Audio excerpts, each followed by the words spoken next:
Welcome to the Word On Woodward presented by Rehmann. Empower your purpose with Rehmann. Wherever you're watching today, make sure you're dropping your thoughts, comments, even where you're watching from today. And we'll try to get to your comments during the show. We'll be looking for them throughout the show. So again, just drop them in the comments, questions, thoughts, where you're watching, anything you want to tell us, and we will try to get to them. We have a jam-packed show today, even more so than normal. It was a very busy week for the Tigers and the Red Wings. Ken Kale will be joining us shortly, as well as a look ahead to Jackie Robinson Day, a breakdown of a busy NHL trade deadline for the Red Wings, interviews with MLive's Evan Woodbury, Hockey Hall of Famer Larry Murphy, and former Tiger outfielder and Bally Sports Detroit analyst Craig Monroe, and a lot more. So without further ado, let me bring in my co-host, Art Regner. We can't have a show without Art Regner. Art, how are you feeling today? Well, I just want to pass off a word of advice. I'm certainly not a doctor. I was a sports doctor for many, many years. We're all health conscious, right? Dental health is as important as any health that you can imagine. Dental health, make sure that you're keeping care of your mouth, your teeth, your gums. Just do it. But I'm doing pretty well. A great opening message. And while we're on health, Carly, get better soon. I already miss you. I don't know how I'm going to do this alone, honestly, with Art. Oh, yeah, man. Well, you will. You'll get by, Danielle. You're a pro. But we do miss Carly. She's doing well. I texted her last night. A little rough day, but she's a trooper. She'll be running the 440 here in no time. Yes, and make sure you guys send her any binge-worthy show recommendations. She was asking me earlier today, and I sent her a few, but she's going to need them for the next few days, and maybe the week too. So yeah, send all of those her way. And with that being said, we're going to get into today's Big Three presented by Chevy. The first one, Art, is a Tigers update. And the biggest question I have for you about what the Tigers have done in the past two games, we know they struggled against Cleveland. That wasn't a great series, but these past two games against Houston, you said at the beginning of the season, before it started, during spring training, you were concerned about hitting for power. The Tigers had 14 runs in two games against the Houston Astros so far. They play them again tonight. So we'll see what happens. But what are your thoughts on the Tigers hitting after those two performances? Well, I think when they got Wilson Ramos in, we knew that he was going to be maybe not so much a defensive liability, but he was considered a power-hitting catcher. He certainly has done that. Mazzara was a guy that I thought maybe could be like a J.D. Martinez guy as far as come here to Detroit, right the ship and hit. And then, but the story really is Akil Baddoo. I mean, he has 4 home runs. I know Wilson Ramos has 5 and is tied for a few players for the league lead. I mean, I'm happy about this. I mean, guys that, we were looking at, and don't forget Nunez too. I mean, Nunez has jacked out a couple. So fellas that they've added, and, they were hopefully that they could hit for power, have hit for power right now. I don't know what's going on in the Houston ballpark, but they've already hit 8 home runs against Houston. And so, I'm pleased by this. I really am pleased by this, but, we have to temper our expectations. I'm not very good at doing that, but I like what I see because I think the pitching's there. I really do. I think that, once Spencer Turnbull comes back and he's good and I hate about Tehran, being on the, with that shoulder strain, but I think pitching's going to be okay. I think AJ Hinch is brilliant the way he handles his pitching staff.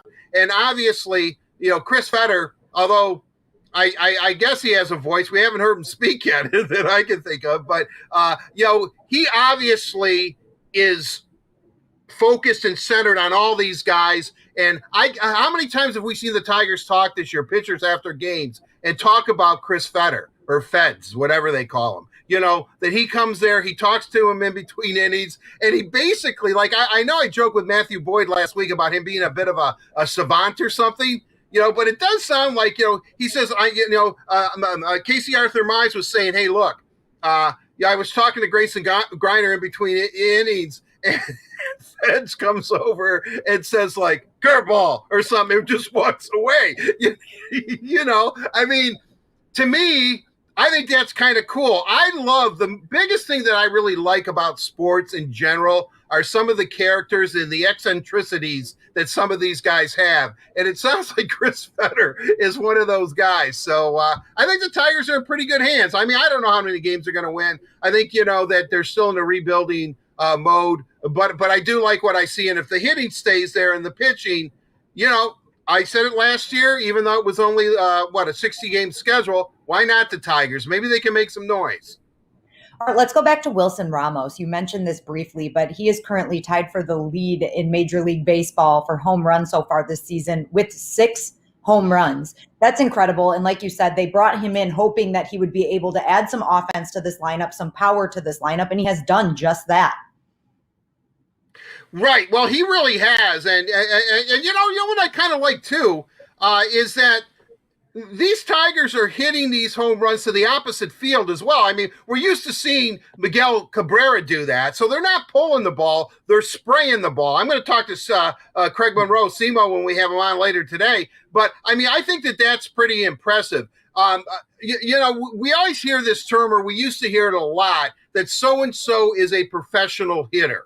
And it sounds like to me that maybe that's one of the things that these guys all can hit, and again, don't sell Nunez short. I mean, he could have left and he stayed. And, I think he saw it, not that he thought Miguel was going to get hurt and we want Miguel to come back as soon as possible, but he saw an opportunity here with the Tigers. He liked that situation. And now that he's been inserted, he's looked good defensively at first base and he's also hit. So, Wilson Ramos, he's doing what we thought that he was going to do. I don't know if we thought he'd have 6 home runs, as you said, at this point. But hey, if the hitting can hold up, I think the pitching's going to be there. I think the Tigers are going to be competitive throughout the season. We're going to spend a lot of time talking about the Tigers today, but I do also want to touch on Matthew Boyd and his performance so far this season. He had a good opening day start and 2 more starts other than that, including last night's game. Matt Boyd was on fire last night. He pitched just over 6 innings and allowed only 1 run. Art, I know there was some concern about his performance after what we saw last season, but he looks great right now. He's looked great in all 3 of his starts. Right. He hasn't given up a lot of home runs. The home run ball was really really has cost him the last couple of seasons. And, it was interesting. I've been on all the Zoom calls, the post-game Zoom calls, virtually for every Tiger game this year, unless the Red Wings conflict with it. And last night they were asked Matthew Boyd, well, geez, why are you good now? And he kind of said something about him being injured and that his leg was bothering him and that, but he's okay now. But he said it's his curveball. And I think he said changeup, maybe slider. I can't. There were 2 pitches that he's always had in his arsenal, but he's worked the last couple of years to make them better and make them different. And he really does think that that's the difference this year is that, he's improved, which, I'm looking, here's a guy 30 years old who is, the Tiger ace, been their number 1 starter the last couple of seasons. And what I like to hear him say is that, okay, my pitches were pretty good. And I have my out pitch and all that, but I strive every day to make them better, and he has made them better, and it's showing on the mound. Good for Matthew Boyd, but I'm not surprised. But Matthew Boyd is a real solid person and really focused. He is, and we have to say he gets the wow bump, right? He talked to you and me. I think that's a trend. I'm just saying, if you want to pitch well, come on, wow. To quote the legendary Jim Price, that's a double wow. There you go. That's perfect. All right. Casey Mize pitched well too. And like I said, we'll talk a lot about the Tigers throughout the show, but he got his first major league win. So that was really exciting. But now we're going to move on to our second topic of today's Big 3. And thanks to one of our viewers, Tom Piddick from Burns Lake, British Columbia, was asking about Jared McIsaac. So we're going to talk a little bit about the Grand Rapids Griffins. Our Jared McIsaac was obviously removed from IR and assigned to Grand Rapids. And Steve Yzerman seems pretty confident that he could play on Friday. So that's exciting after he underwent his 3rd shoulder surgery? Right. He's had 2 on one shoulder, and this was a different shoulder, but I don't know. Maybe this is something that he's had some sort of shoulder issue his whole life or something, but Both of them now have been surgically repaired. He should be healthy. He should be ready to go. I'm eager to see him. I know the Red Wings, obviously, when somebody's hurt, but they haven't waned on him. Let's put it that way. I mean, they still have really, really high hopes that, someday he'll be patrolling the back end for the Red Wings at Little Caesars Arena. And then also Hayden Verbeek, who is in fact the nephew of Pat Verbeek, and he was acquired in the trade to Montreal or with Montreal for John Merrill. So Hayden Verbeek will be on the Grand Rapids Griffins as well. And then we also saw today, just a little bit ago, that Taro Hirose was reassigned to the Grand Rapids Griffins. So Joe Valeno will be making his Grand Rapids appearance pretty soon. Grand Rapids is going to have a pretty exciting end of the season. Right. Well, they should. I mean, and their season ends later than the Red Wings. He just said that their season ends, I think, a week or so later, and I think they're playing home games. Actually, I have the Griffins schedule some here if I could find it. But in my homemade calendar schedule thing that I carry. And I don't know how many fans they're letting into Griffins games. I think they are. But they're a really good watch. It's a great thing. They do a great job over there in Grand Rapids. And, obviously, unfortunately, when the season ends for the Red Wings, if the Griffins are playing at home, I'm going to try to, make the only 2-hour drive to Grand Rapids and see them. There's Valeno right there. He had a good time in Sweden. I talked to Joe yesterday for his blog entry, which will be up on our website at the end of the week. He really enjoyed his time in Sweden. Really started to come on, really looking forward to it. And, he really does hope that, and Steve kind of alluded to this, that Valeno, maybe he will get, be able to make his NHL debut before the Red Wings season ends on May 8th at Columbus. So, hey, Grand Rapids, they're full of number one picks. They're full of prospects. There's certain guys there, don't forget, how about Sabrango, who was drafted this year, couldn't play in the OHL with the Kitchener Rangers. And, they signed him to a contract that I think takes effect last year. But, he's still playing in GR, and this kid's holding his own. So, again, I'm telling you right now, I know I say it all the time, and I know that there's a universal drinking game that every time I say Steve Yzerman's name, somewhere in the world, not an angel gets its wings, but somebody takes a shot. I mean, look, what Steve is doing here in Detroit, first of all, it does not surprise me. Secondly, I mean, the proof is in the pudding, and he's got the right mix. He's got the right recipe. He really knows what he's doing. Sabrango's a case. He even brought Sabrango up a couple of days ago. I mean, I think he was even a little bit surprised that, I'm not saying that Sabrango's going to step in and he and Mo Sider are the number one pair next year, anything like that. But it looks like they found themselves, a pretty good player there too. And he was not, a first or second round pick.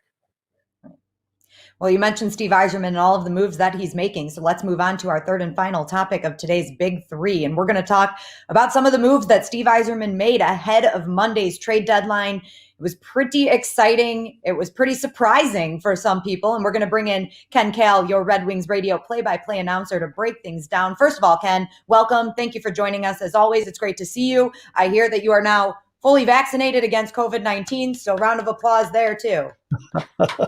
Well, I went a little bit early. I was supposed to get my shot today, but I said, you know what? Today's kind of a semi-off day. So let's see if I can get it in there. I went to Rite Aid. They took care of me and feeling really good. So ready to go. Awesome. Yes, well, Ken, which one did you get? Pfizer or Moderna? I got the Moderna, Art. Okay, I got Pfizer, and as of tomorrow, it'll be 2 weeks since my second shot. And I will tell you, this is where our age pays off, because supposedly the side effects are not as severe for older people than they are for younger ones like Daniela. When Daniela gets her second shot, I can hear it now. She's going to be out for like 3 weeks. So I can't do it. Maybe a month. I might take an entire month off. Yeah. So just be prepared. Okay. Sorry. I'm really sick. By the way, how's Carly doing? Carly's doing good. I talked to her this morning. She said yesterday was rough, but she's feeling better today. And like I said earlier, she needs some binge watching recommendations. So if you have any Netflix, Hulu, if you have any suggestions for her, send them her way, because she's going to be sitting around for a while and she's going to need to keep herself occupied. I'm sure she's watching the Word on Woodward, though. Maybe she could just go back and watch every episode. What's your show? Bridgertown or whatever the hell that thing is called? Bridgerton. And yes, I already told her that one. Don't worry. Okay. All right, let's get to the important stuff, guys. Try the Sopranos, Carly. Ken, let's start with the big trade. Anthony Mantha to the Washington Capitals. He made his debut for the Caps last night, and he had a 2-point game. And hopefully we'll get to see the Red Wings return in Jacob Verana, who will probably play tomorrow night. Well, you know what's amazing is I think this trade is really going to work out well for Anthony Mantha, and I'll tell you why. Here in Detroit, he was expected to be the big dog, so to speak. I mean, this team was supposed to be built around him and Dylan Larkin and Tyler Bertuzzi, and there's a lot of added pressure, I think, that goes on the shoulders of Anthony Mantha. Now he goes to Washington, and there's other players that are bigger than him now that really carry the load for the Washington Capitals. Guys like Backstrom and Kuznetsov and Ovechkin and TJ Oshie. All Anthony has to do is go out there and play his game and not worry about all the pressure of, each and every night, can he carry the load for the Red Wings? And now, can he carry the load for the Capitals? That's a whole different situation. And I can tell you, as from a hockey player's standpoint, I think he'll thrive in that situation. He's got really good players around him. So don't expect him to fall off the table. I think he's really going to be an outstanding player for the Washington Capitals. And again, there's really not a lot of added pressure on him. With that said, Verana comes from a really good situation where they win a Stanley Cup, and he's always, in the shadows of those big players. He comes to Detroit right now. His role's going to be expanded, and then you have to start to think, can he do the things that's expected of him? And one of those things is, can he score goals? We all know the Red Wings are in that situation where they need some goal scoring, and now it's going to be placed on his shoulders of whether or not, he can put up those numbers during the course of a long regular season. So it'll be interesting to see how both of these players pan out for each of their respective teams. Art, what's interesting? Go ahead. Go ahead, Daniela. I was just going to say, I agree with Ken. I agree. I agree with Ken that Anthony Mantha can ease into his role. And I don't mean that in a negative way, but he always seemed to have the weight of the world on his shoulders sometimes, that I think it affected his skating because he stood around a lot sometimes on the ice.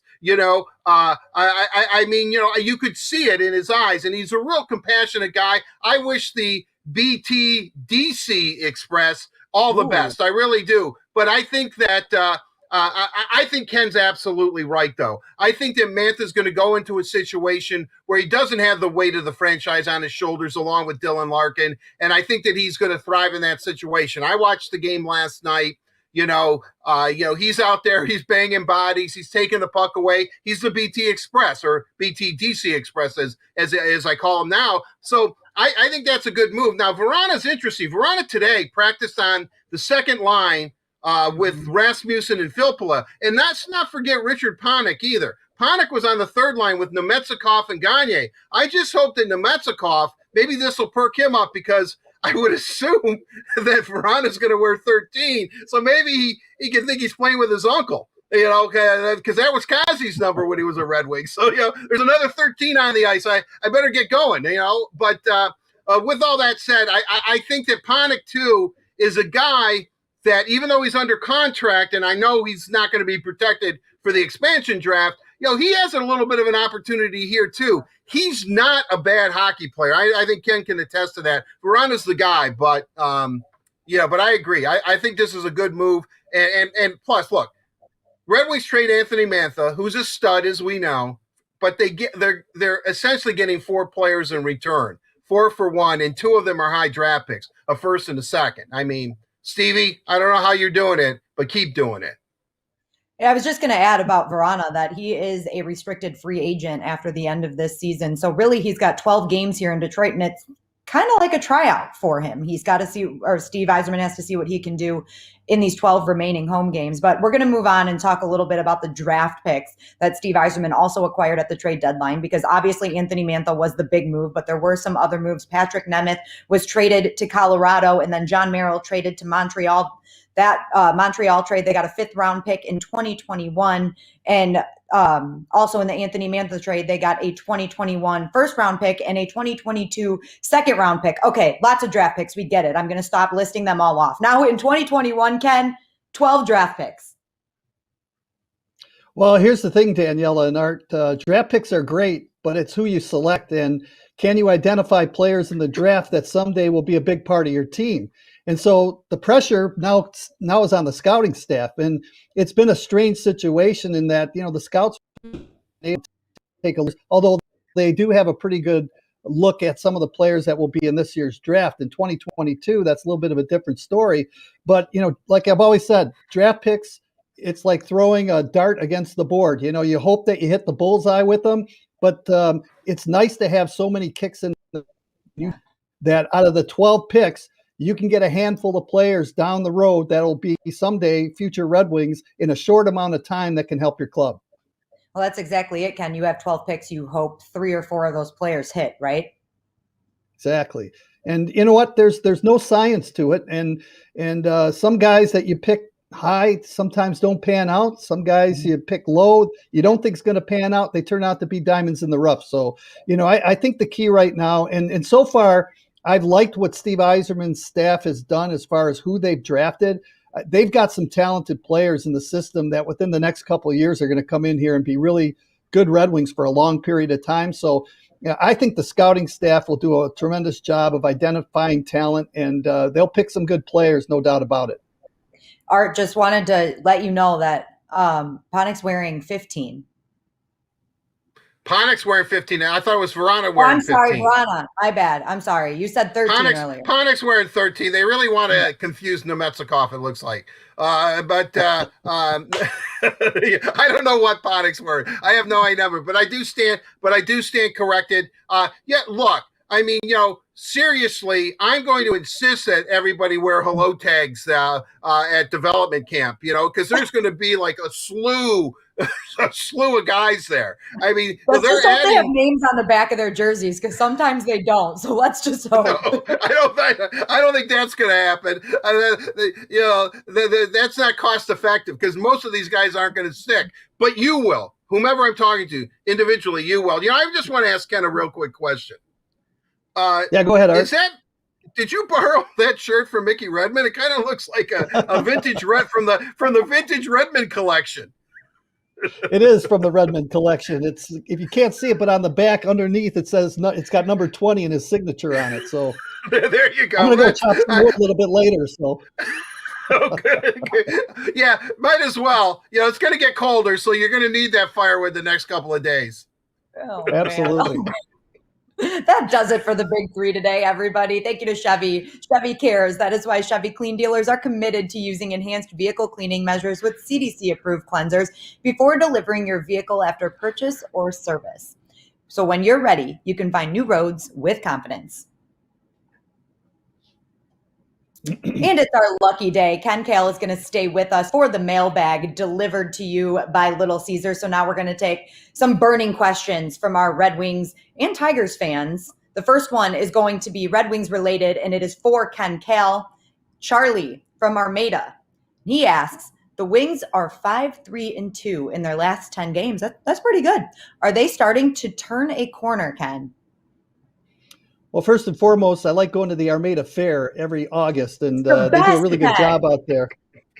So I enjoy going to Armada. It's a great place. Of course, Blake's Cider Mill's out there, so if you want to get some great cider, you go out to Blake's. But getting back to the question here from Charlie, I know you like that, Art. I'm starting to turn it on. I do. Here. You're cracking Art up today, Ken. No, are the Red Wings turning the corner? I think they are. I mean, they're a little more consistent point-wise. What do they have, 8 points in their last 10 games, something like that? And, that's a pretty good sign that you're starting to turn the corner a little bit. But to me, the concern right now is not whether they win or lose the rest of the way. It's how the young players develop. So, the coaching staff, obviously they want to win, and you go out there and you try to win as many games as you can. But what's really key right now are, what do you see in the young guys? Are they developing? Are they going to be a part of your team next year? And what I mean by that is that there's, like, Gustav Lindstrom played the other night. I thought he played pretty well back there on the blue line. Is he going to be a big part of your team next year? How is he going to play the rest of the way? Then you've got other guys on the team like Dennis Chalafsky. He's been around for a long time. They have to make a decision on him, whether or not he's going to fit in somehow in the Red Wing blue line core. And again, he's one of those players that, could be selected in the expansion draft if they don't protect him. So, Michael Rasmussen, who's played really well, he's starting to play really good and getting better and better each and every game. They're going to keep an eye on him. Philip Zadina the same way. And if they bring up some people from Grand Rapids, let's say a Joe Valeno or whoever, they're going to keep an eye on them and make sure that they watch how they play in an NHL regular season game against top-notch players in the NHL. So to me, that's what's important. And if you can get points along the way and your young players are starting to play a little bit better, that's a bonus. And can the trade deadline moves leave a couple of holes on the blue line? So when you talk about guys like Dennis Chalafsky, and Gus Lindstrom, this is an opportunity for those guys to hopefully step into the lineup at some point. Absolutely. And, it's an opportunity where they can come in and show what they've got to the organization. Dennis Chalafsky, to me, is I see some improvement in him. I like the way he's been playing back there on the blue line. It seems like his overall defensive game has gotten better. He doesn't take nearly as much chances as he did perhaps when he was here earlier the last couple of years. So, it seems like he's learning how to play the game. And as you get up in age, you understand how the league is supposed to, or how you're supposed to play in the National Hockey League. And I think it's starting to click for Dennis Chalafsky. Lindstrom's a guy that, to me, he's just he doesn't make many errors out there. He goes out there, does his business. He doesn't really pick up a lot of points, but he doesn't give up any either. So he's been pretty steady back there on the blue line. So there's some decisions to be made. I think we're going to see a lot of new names on this team next year. And of course, we're all hoping like a guy like Mo Seider can come in and step in on the blue line. Philip Hronek's been playing terrific hockey this year, so things are looking up for the Red Wings, no doubt about it. That they are. And we're going to move on to a Tigers question for Art. But first, I want to give a shout out on Tigers Facebook. We have fans listening from Venezuela, the Dominican Republic, and of course, keeping it in the Midwest, Milwaukee too. So that's pretty exciting. Oh, right. Milwaukee. From all over. Yeah. Laverne and Shirley, great show. And the Dominican Republic too. Hey, que pasa? Yeah, there you go. All right. Good thing we have Ken here with us. Bilingual. I love it. All right. He's a well-traveled man. Art, Patty from Franklin asked, Casey Mize notched his first big league win. Art's probably the wrong guy to ask about tempering expectations. Very true, Patty. Great point. But how excited should we get for Mize this season? Well, I think you should be very excited. I think he needed to get over the hump. I mean, he would, on the Zoom call after his first major league victory 2 nights ago in Houston, he said that he spent all offseason, it was kind of eating away at him that he didn't get a major league win. And I think that, the pressure that he puts on himself, I think is kind of been relieved. The old Valve, the old cartoon where, woo, big, just a big sigh of relief comes out of him. And I, the thing I like about him, he's really confident, but I don't know, every time they show him in the dugout, whether he's pitching or not, he seems to be a bit of a cut-up. He's laughing, he's joking around, he's keeping everybody loose. And when we talked to him last year, remember, Daniela, he did say that if he's pitching a no-hitter, he doesn't want anyone to ignore him in the dugout. He wants them to talk to him and talk to him about it. So I think that, he's got to figure it out. He has an arsenal of pitches, and he has to figure out, how to use those pitches, how to do that. And I think that that's really, really important for Casey Mize, is that, that's what he really, really has to do. He's had to figure it out as he goes along, much like Tarek Skubal. Skubal essentially said the same thing. We just think he's a flamethrower and a fireballer, and all he has to do is, the high hard one at 103 miles an hour, and he'll get out of everything. Well, Mize, a little bit different pitcher than that, doesn't have as much rotation and spin on his ball. And so he is, I'm not going to say a finesse pitcher, because listen, he can jack it up too when he needs to. But I think that it's a learning process. Are there going to be some more rough classes that he's going to take as far as being on the mound? Yeah, there are going to be a couple of rough outings, but I think that first win has settled him down, has given him confidence. I'm not going to mix sports, but Ken mentioned Michael Rasmussen. And you know what the difference with Michael Rasmussen is Mixing now? sports. He has, I know. He has confidence, though. He has confidence. And he's a number one pick, too. Not the number one overall, but Rasmussen was 9th in his draft class in the first round. So I'm just saying that confidence is a big thing. I think when Mize said that it ate away at him all offseason, he didn't get a win last year. He's got that win. He's pitched well. And remember in spring training too, we were thinking, well, boy, Mize is really not pitched very well. Is there a chance that he could go to Toledo, or is he going to have to learn on the job? Well, his last couple of starts in spring training were good, and he's been pretty good this year. So I think that you don't have to worry about Casey Arthur Mize. I think that, obviously, he's at least going to win 12 games, at least. Oh, wow. Okay. I like it, Art. I like it. We're going to move on to question 3. It's a Red Wings question for Ken again, but first a shout out to some more Red Wings fans watching from British Columbia. We had Tom Piddick earlier asking us a question. We're all over the globe today. I love it. Thank you to our Canadian friends that are also tuning into today's show. Ken, here's your question. Any chance we see Verana on the power play? Where would he slot? I'm going to switch this up a little bit for Lucy from Holly. Our good friend Max Boltman of The Athletic was at practice today for the Red Wings, and he tweeted that Verana was slotting in on the right flank on the second power play unit in practice today. It's just practice, but do you think that's a possibility, Ken? Well, yeah, it's a possibility if he was practicing there. But what I'd like to see from Verana is I want him in the slot and I want him shooting the puck. And I did some numbers on him earlier today. He has 11 goals this season on 68 shots. And if you divide that, he's scoring 1 goal on every 6.1 shots that he takes. That's a pretty good percentage. So in my mind, if he's on the power play, where I'd like to see him is somewhere in the slot area. It's okay to set up, on the flank or whatever, but someone's got to get him the puck, and he's going to have to finish. Let's face it, the Red Wings need goals, and he's a guy that can put the puck in the net. He's had a couple of 20-goal seasons already, and why not? He's going to be used in all different types of situations. He's an outstanding player, high draft choice. He's going to play on the power play. He might see some penalty kill time. He's going to play on a regular shift. But this guy's role is going to increase here in Detroit. Now, the big question is, can he handle that role? Can he do all the things that the coaching staff and management wants him to do?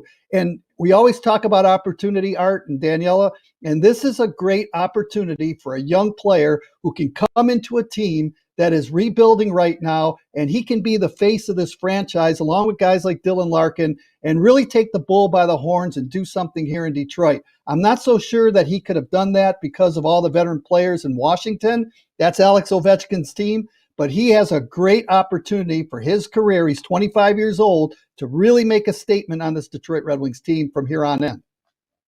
25 years old, Ken, that's the prime. So I'm excited to see what Verana does here in Detroit. Like you said, I think he has a great opportunity. And we have one final question both of you are going to answer. Art, you can answer this one first. Bill from Monroe asks, we've seen the Wings bounce between 11 forwards and 7 defensemen and the usual 12 forwards and 6D. Does the trade deadline moves, or do the trade deadline moves change how they are likely to stack these lines moving forward? Yeah, I think they're going to go back to the traditional 12 and 6.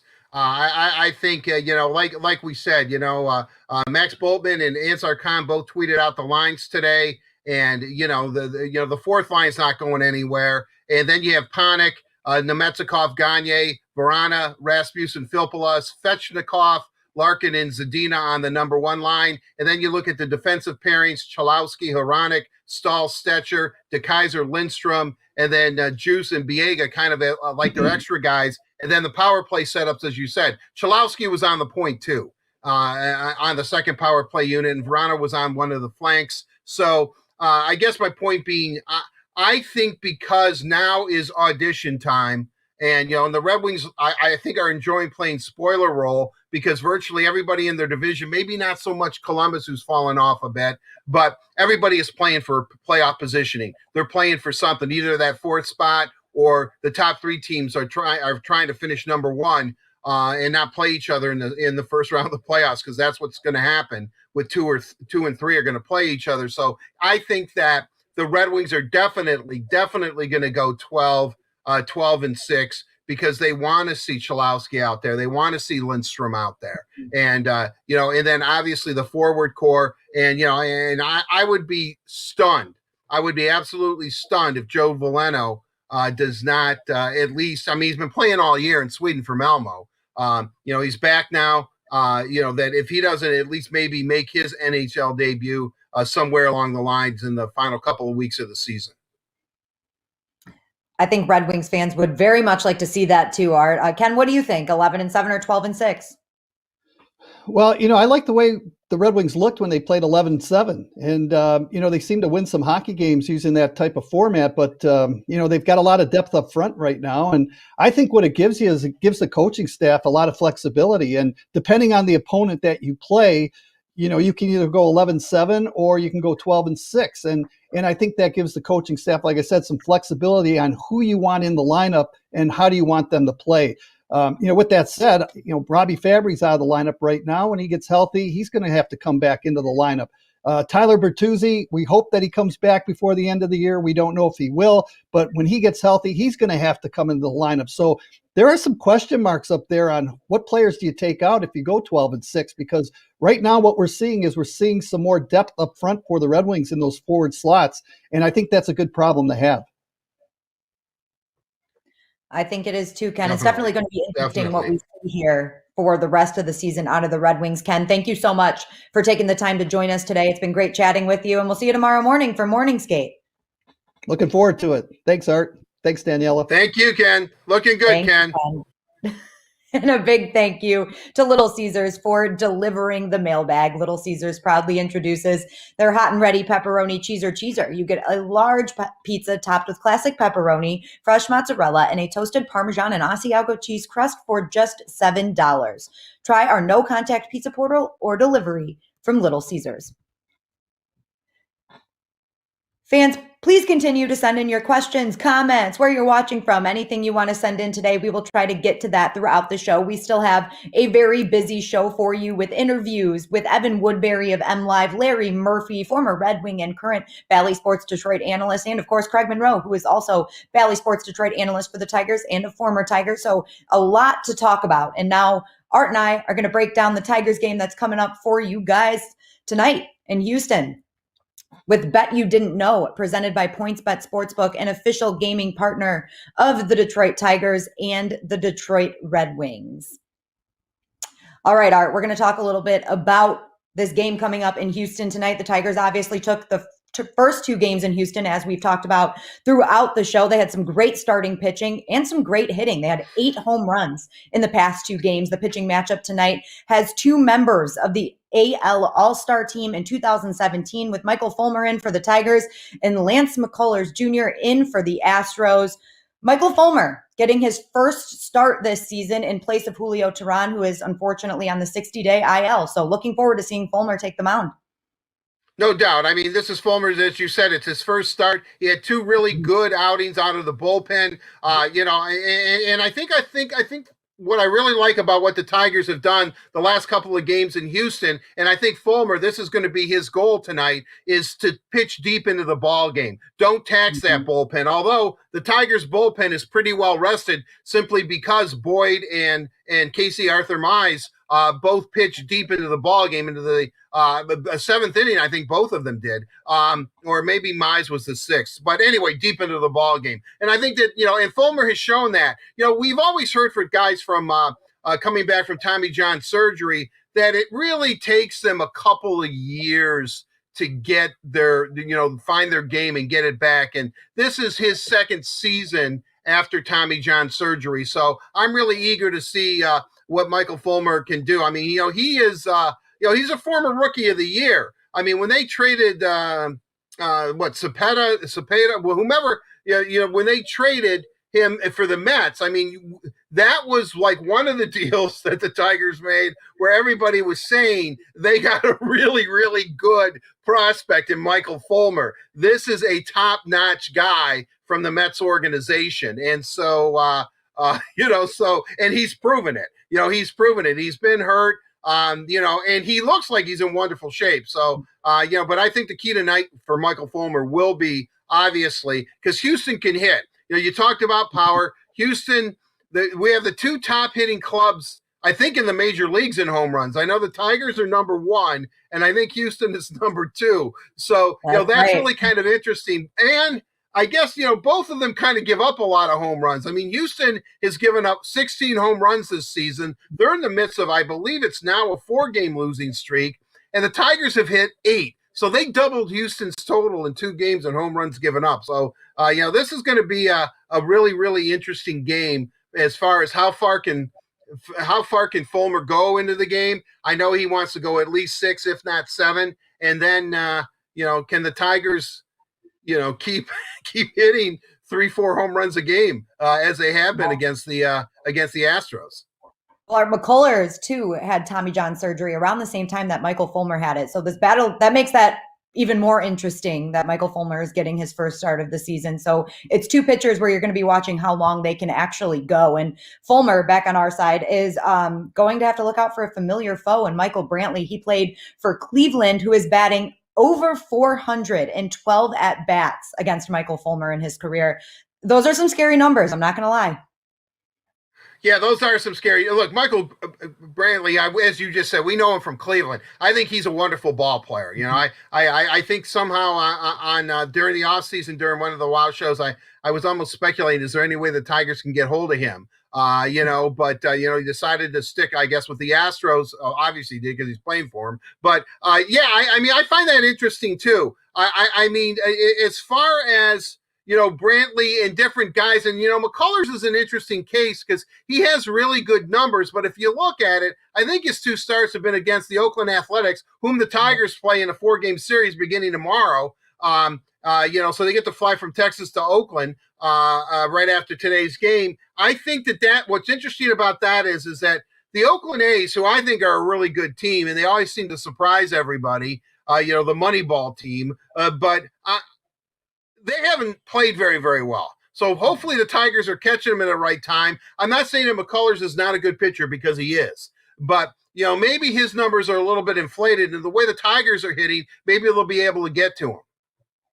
Yeah, they're definitely going to have to stay hot. And looking a little deeper into it, Art, for the Tigers, bringing right-handed pitchers out of the bullpen tonight might be a key for them. Against right-handed pitchers, the Astros are batting .216, and they are batting an MLB leading .330 against lefties. So look out for these players coming out of the Tigers bullpen tonight. The right-handers, Brian Garcia, Jose Cisnero, Buck Farmer, and Alex Lang. Right. I definitely think, if need be, Alex Lang is going to get in there. I mean, it was such a feel-good story. Things weren't going well in Cleveland, but, he was one of those things that did go well in Cleveland for the Tigers. He was really, really excited, seemed really balanced, seemed really excited. This is a guy that the Tigers got in the Nick Castellanos deal with the Cubs, I believe. And so, so he's really starting to show his stuff. I think he'll be in there. Also, Buck Farmer is starting to work himself out of it too. So, that's good to see. But you're right. I mean, 216 against righties, 330 against lefties. And let's be honest, AJ Hinch is all over that. I mean, he knows that. He knows those Astros inside and out too. So, that's going to be big. I mean, if there is trouble, I would guess the first guy that AJ is going to go to is going to be one of those right-handers in the bullpen. I would think so too, Art. It's going to be a very fun game tonight. I hope the Tigers can keep up everything that they've been doing in the past few games here. What do you think? Are they going to sweep the series? I'll tell you something. Houston just doesn't look right to me. I don't know. Nothing against Dusty Baker, who's their manager now, but maybe these guys are looking over to the Tiger dugout and longing for the days of AJ Hinch or something. They just don't. I don't know. And granted, I'm watching on TV, so what the heck do I really know? But I just don't see any cohesion yet for a club that is as good as Houston. I mean, this is one of the best teams in baseball, certainly in the American League. I'm just not picking up a good vibe from them, but baseball's a funny game. It's 162. You could have said that after the Tigers played, Cleveland. I'm not picking up a good vibe from the Bengals. What's going on with our Motor City Kitties? And, and the next thing, these guys are world beaters now. They're tearing the cover off the ball. So, never count the Astros out. But again, like I said earlier about Oakland, maybe the Tigers are hitting Houston right at the right time, because this trip on paper, when it first started, this 10-game road trip did not look like it was going to be a whole lot of fun for the Tigers. And, they've acquitted themselves quite well considering how it started in Cleveland. Well, Houston has played a lot like a knockout boxer. They are either winning big or they are losing big. They only have one save on the season so far, so they're not winning very many close games. So what that tells me is if the Tigers do win, it's going to be another routing victory like we've seen in the past 2 games, or it's going to be the other way around. I couldn't agree more. Isn't it been refreshing to sit down, watch the Tiger game? And I have picture-in-picture, so I was able to watch the Red Wings too. Usually the Red Wings sound is up, I have to be honest. But just to see the Tigers mashing the ball around and getting one run. Sometimes it's just so difficult for this team to score runs at times. It's just painstakingly rough. I'm feeling for them. I mean, I'm aching inside. Just get a run, and they don't. Bases loaded, nobody out, no runs. But watching these guys. Watching the last few games of taking one run and turning it into 2, or have multiple innings in multiple runs in an inning, it's great to see they can keep that up. And I think a lot of it has to do because the guys that they added, like Nunez and Mazzara and Wilson Ramos, these guys can hit. I mean, hitting has not been an issue. I know Mazzara, a little bit, has been a little bit inconsistent, but. And that's great. And then, we haven't even talked about rookie sensation, Akil Baddoo, whose jersey now is on sale at Comerica Parker at the Tiger Shop. I have not bought it. I'm thinking next week we do the show from there. Maybe I'll go in and see if I would imagine our employee discount has to work at the Tiger Shop too. I sure hope so. So maybe I will. Yeah, you can go get one for next week's show. That's funny. Okay, well, that does it. Looking forward to the Tigers game tonight in Houston as we wrap up this series. Thank you to PointsBet for presenting Bet You Didn't Know. PointsBet understands that in sports, it pays to be fast. When you bet with PointsBet, an official sports betting partner of the Detroit Tigers and Detroit Red Wings, you get faster bets, faster withdrawals, and faster rewards at your fingertips. PointsBet has the best odds in all pro sports, so download the app now and use the code WOW2K to get 2 risk-free bets up to $2,000. And now we're going to toss to a special edition interview in honor of Jackie Robinson Day. It's time for Catching Up with Carly, presented by Meyer. I'm Daniela Bruce, filling in for Carly Johnston today, and joining me is Kevin Brown, Director of Community Impact for the Detroit Red Wings and Detroit Tigers. Kevin, thank you so much for taking the time to join us. Well, thanks for having me, Daniela. Tomorrow's a big day in Major League Baseball. It's Jackie Robinson Day, and the Tigers do a lot to celebrate and honor Jackie Robinson's legacy. Can you please talk a little bit about what's going to be happening within the next week? Well, the Detroit Tigers are honored to pay tribute to such an amazing person in Jackie Robinson.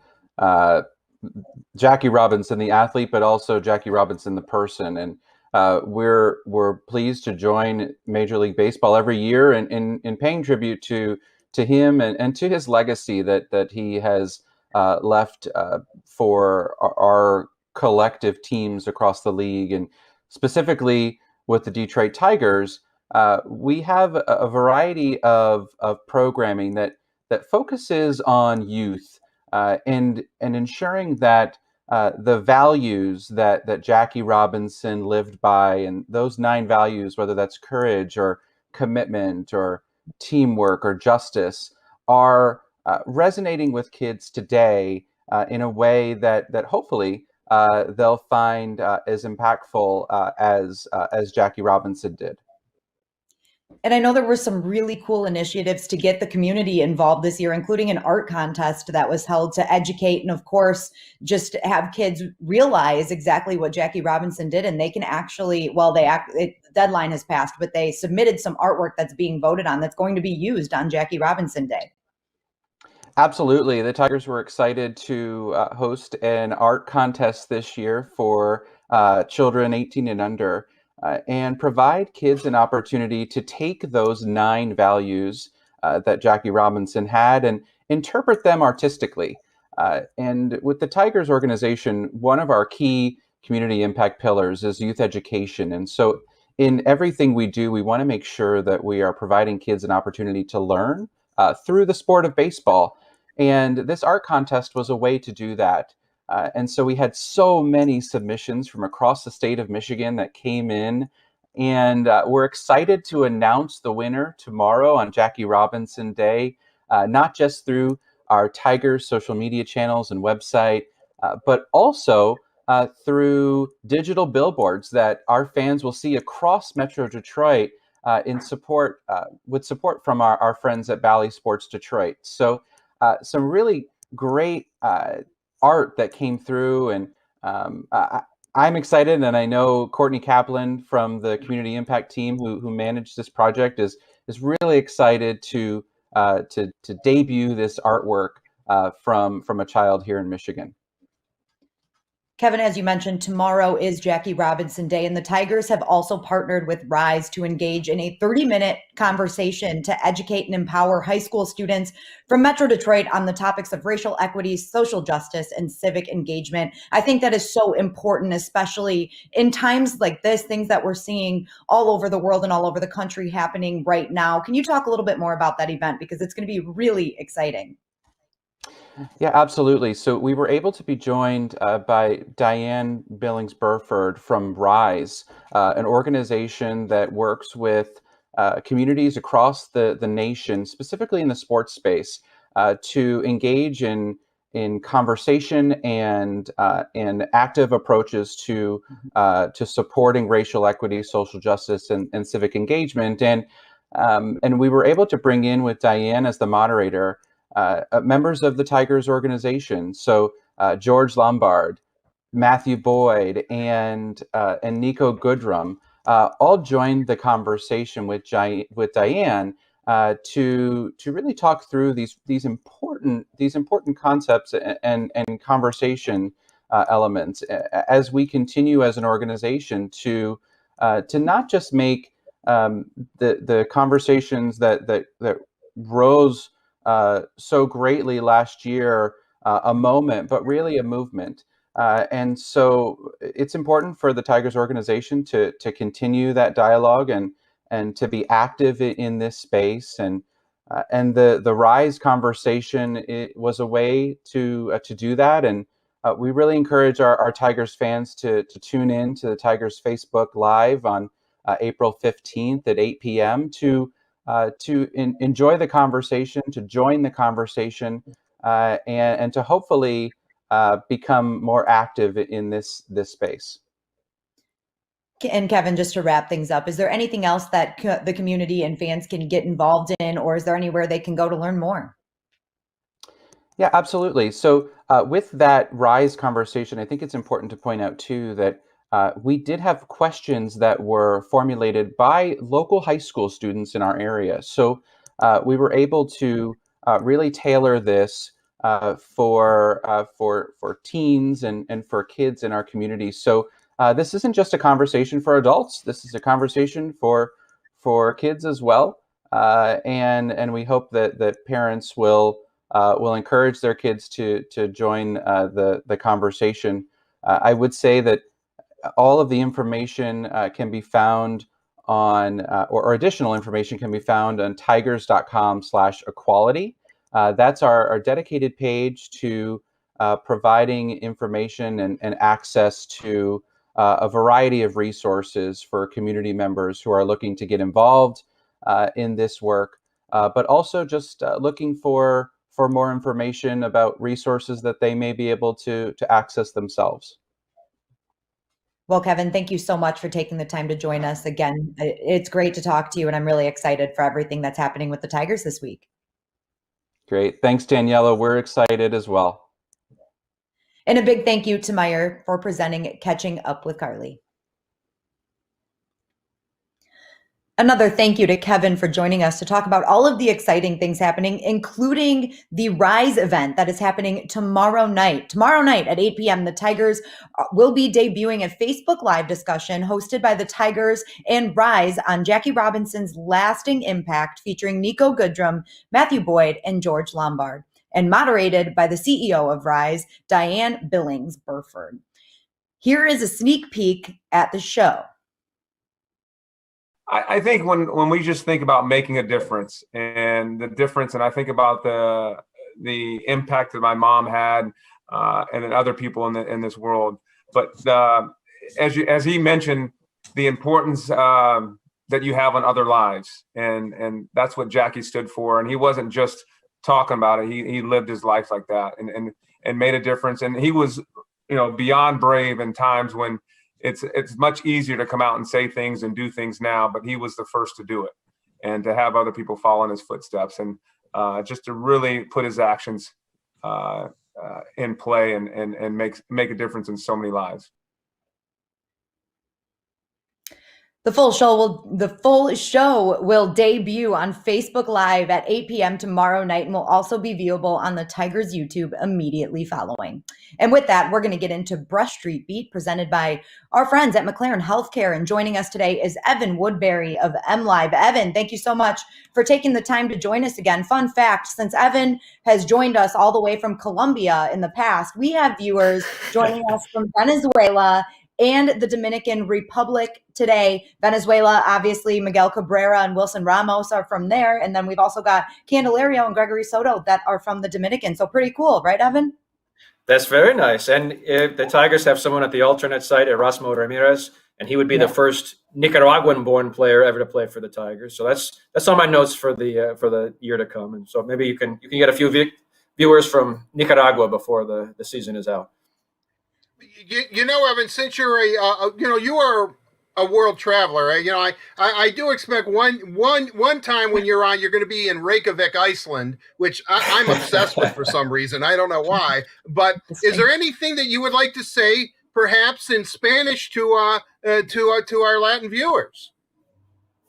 Bueno, buenas tardes y espero que tengan un muy buen día y espero que sigan disfrutando esta temporada porque ha comenzado con buen pie.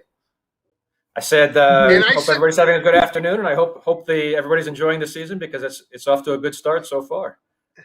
Yeah, and Daniela and we agree with Evan. We second that. So way to go. That was awesome. And Evan, since you said it so eloquently in Spanish, the Tigers are off to a hot start this season. What has impressed you most so far? I know Art and I were talking about the hitting in the past 2 games, but what have you been most impressed with? Well, I think we've seen the impact that starting pitching can have. If you have a starting pitcher that goes 6 or 7 innings, it just takes so much pressure off the bullpen and everything else becomes that much easier. And really the Tigers, the last couple of starts, they didn't play real well in Cleveland. These last 2 games in Houston were extremely important. And I think, yes, the offense came, the home runs came, but what really set the tone was 2 really outstanding starting pitching performances by Casey Mize and Matthew Boyd. And if you can keep that going, the difference in this year and last year and the year before, a lot of it's going to come to those starters being able to consistently go 6, 7 innings and more. And if they do that, a lot of other things fall into place that much easier. So I think that's been one of the big bright spots. Evan, to talk about Matthew Boyd, because I've been on the Zoom calls, and even though I think Matthew hit like after midnight last night, but he was talking about improving. I know one was his curveball. I don't know if it was a changeup or a slider he was talking about, but he kind of indicated 2 things. I thought that he's healthy, and that he's really worked on those 2 pitches, and it improved it. That's why his home run count is down. I mean, do you think, that he has turned the corner, that this guy's expected maybe to be the Tigers' ace, and he's certainly proving it this year?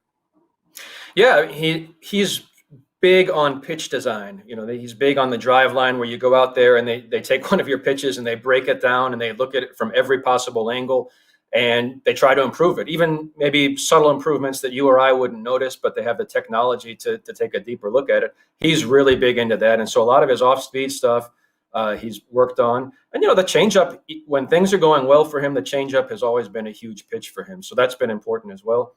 And you mentioned it.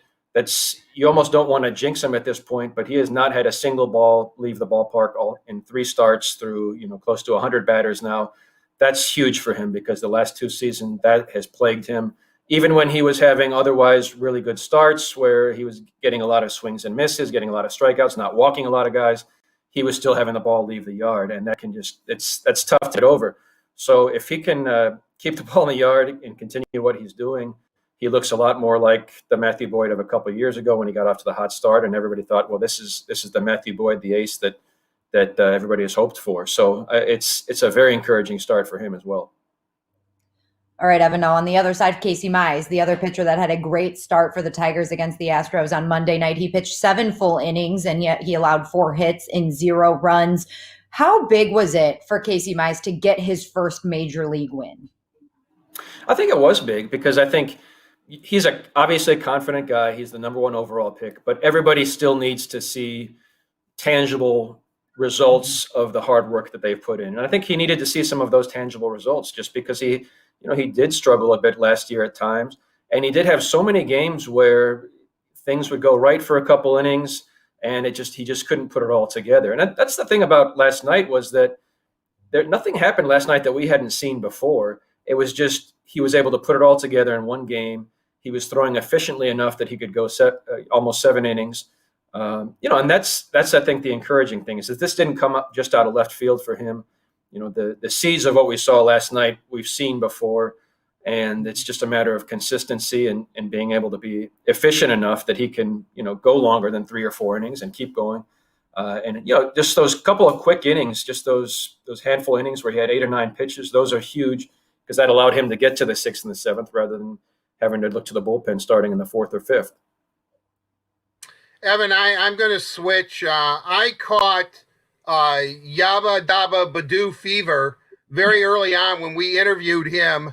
I think he was in his car in Georgia, he just seemed to be very mature and balanced for a 22-year-old. Maybe that's what Tommy John surgery and not playing baseball for a couple of years does to you. It gives you a solid foundation that you can tackle anything. But how excited should we be, or should we still kind of amp it down a little bit when it comes to Akil Baddoo? I think people should be excited. Now, he's going to come back to earth because every baseball player in the world comes back to earth, whether you're Mike Trout or Miguel Cabrera or Ted Williams or Mickey Mantle. That's just the nature of the game. He's going to have an 0 for 4 day where he strikes out 4 times. He's going to have slumps. But in the big picture, I think people have every right to be excited. And I admit I was a skeptic in spring training just because, we've all seen great spring trainings before. It happens, and then the regular season starts, and then reality starts to set in.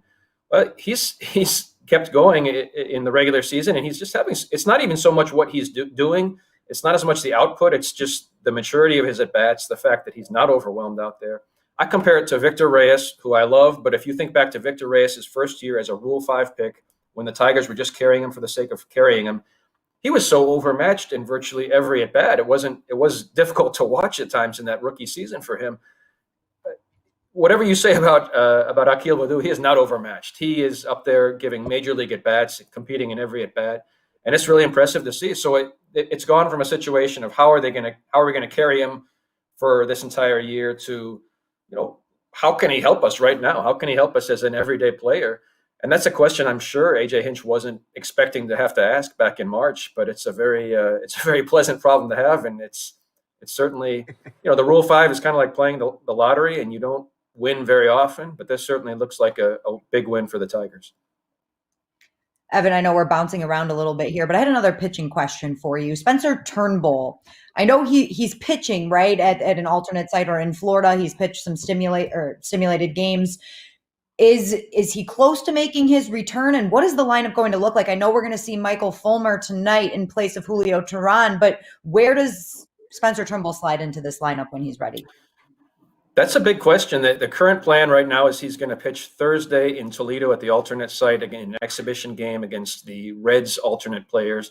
So basically it'll be some real world experience. He'll get 4 or 5 innings if all goes as planned.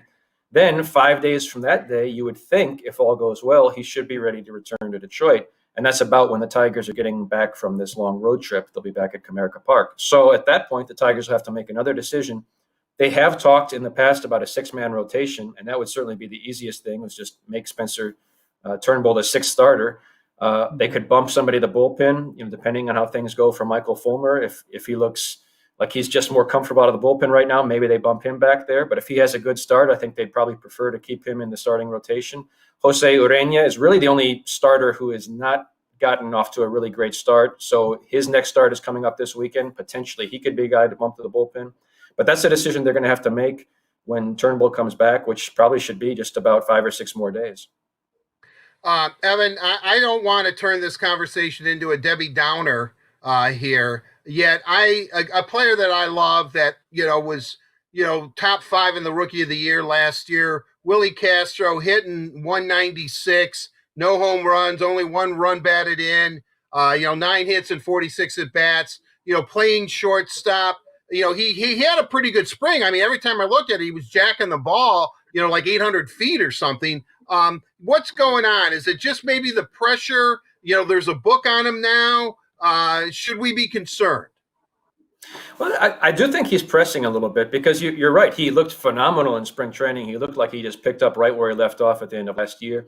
And even early in the regular season, although he wasn't getting hits to fall necessarily, he was still swinging the bat pretty well, and I wasn't overly concerned about it.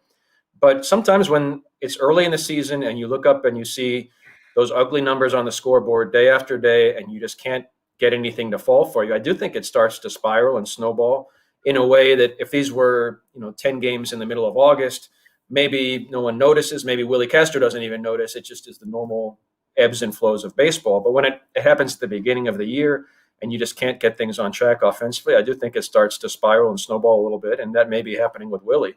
But the good news is he does have some company. I mean, we've seen the same thing with Jonathan Scope, where he's just hasn't been able to get on track quite yet this year.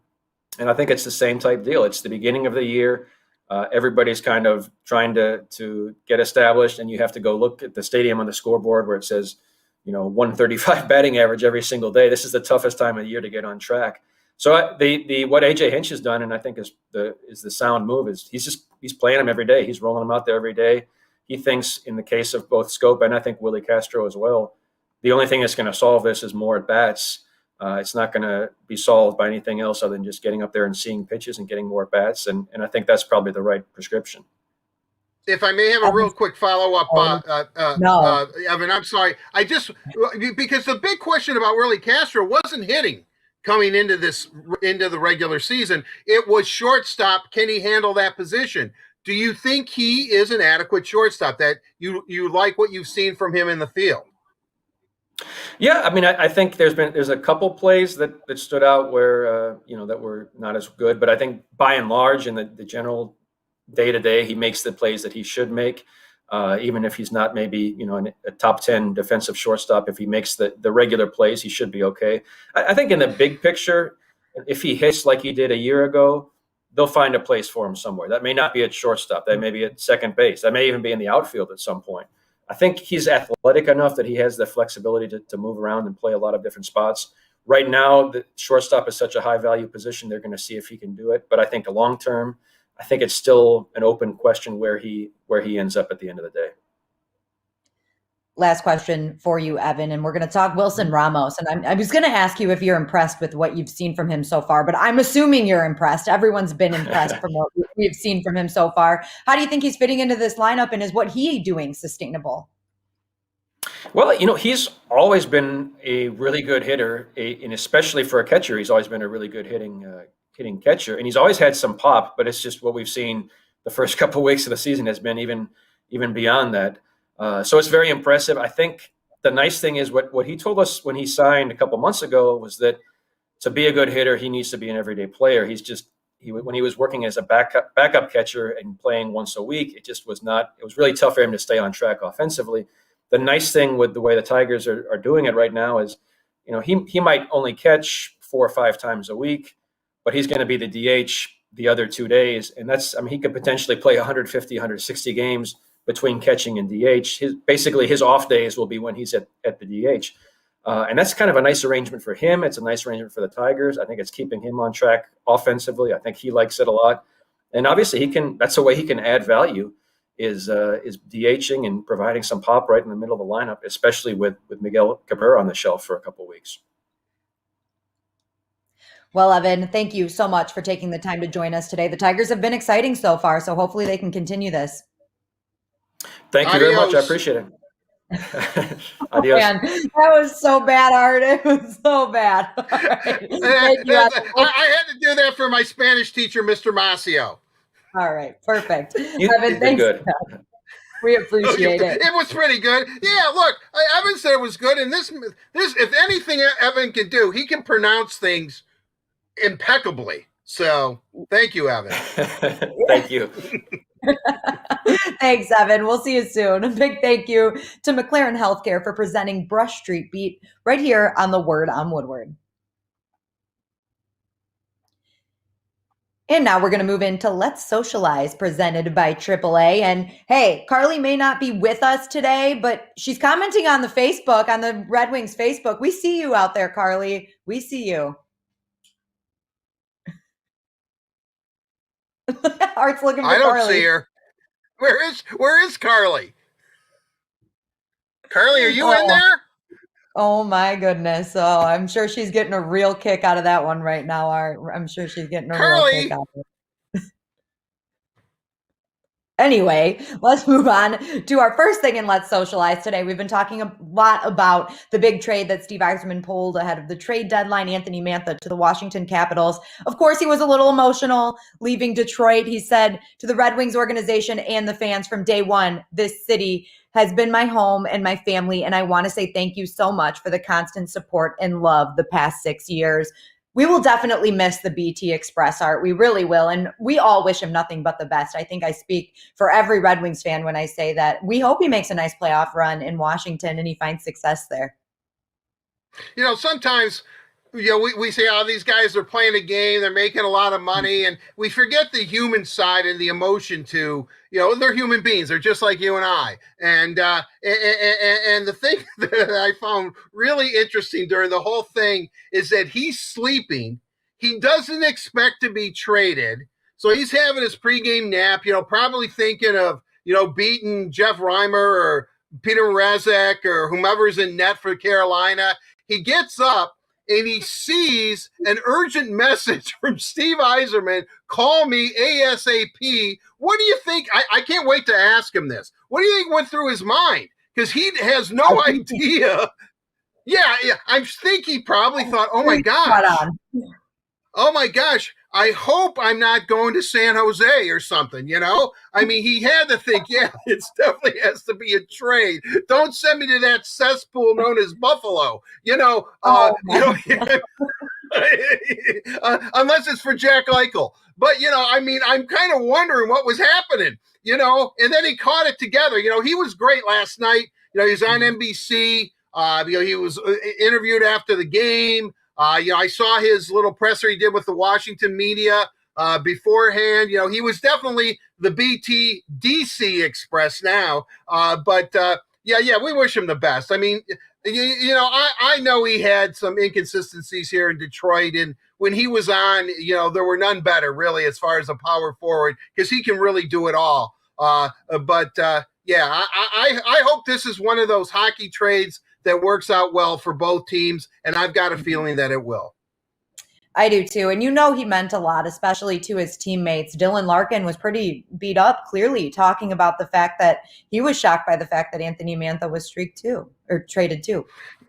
Well, after this season, and I'm going to ask Dylan this too eventually, that, he's 24, but after everything that he's endured this year as captain and COVID protocols and all that kind of stuff that, Bertuzzi being out most of the season, Double A gets traded last year. which is his buddy, and then and then Big Tony gets traded this year. That if he feels he might be 24, but if he feels he's going on 72 or something, I mean, I think that this has been a mentally trying year for Dylan.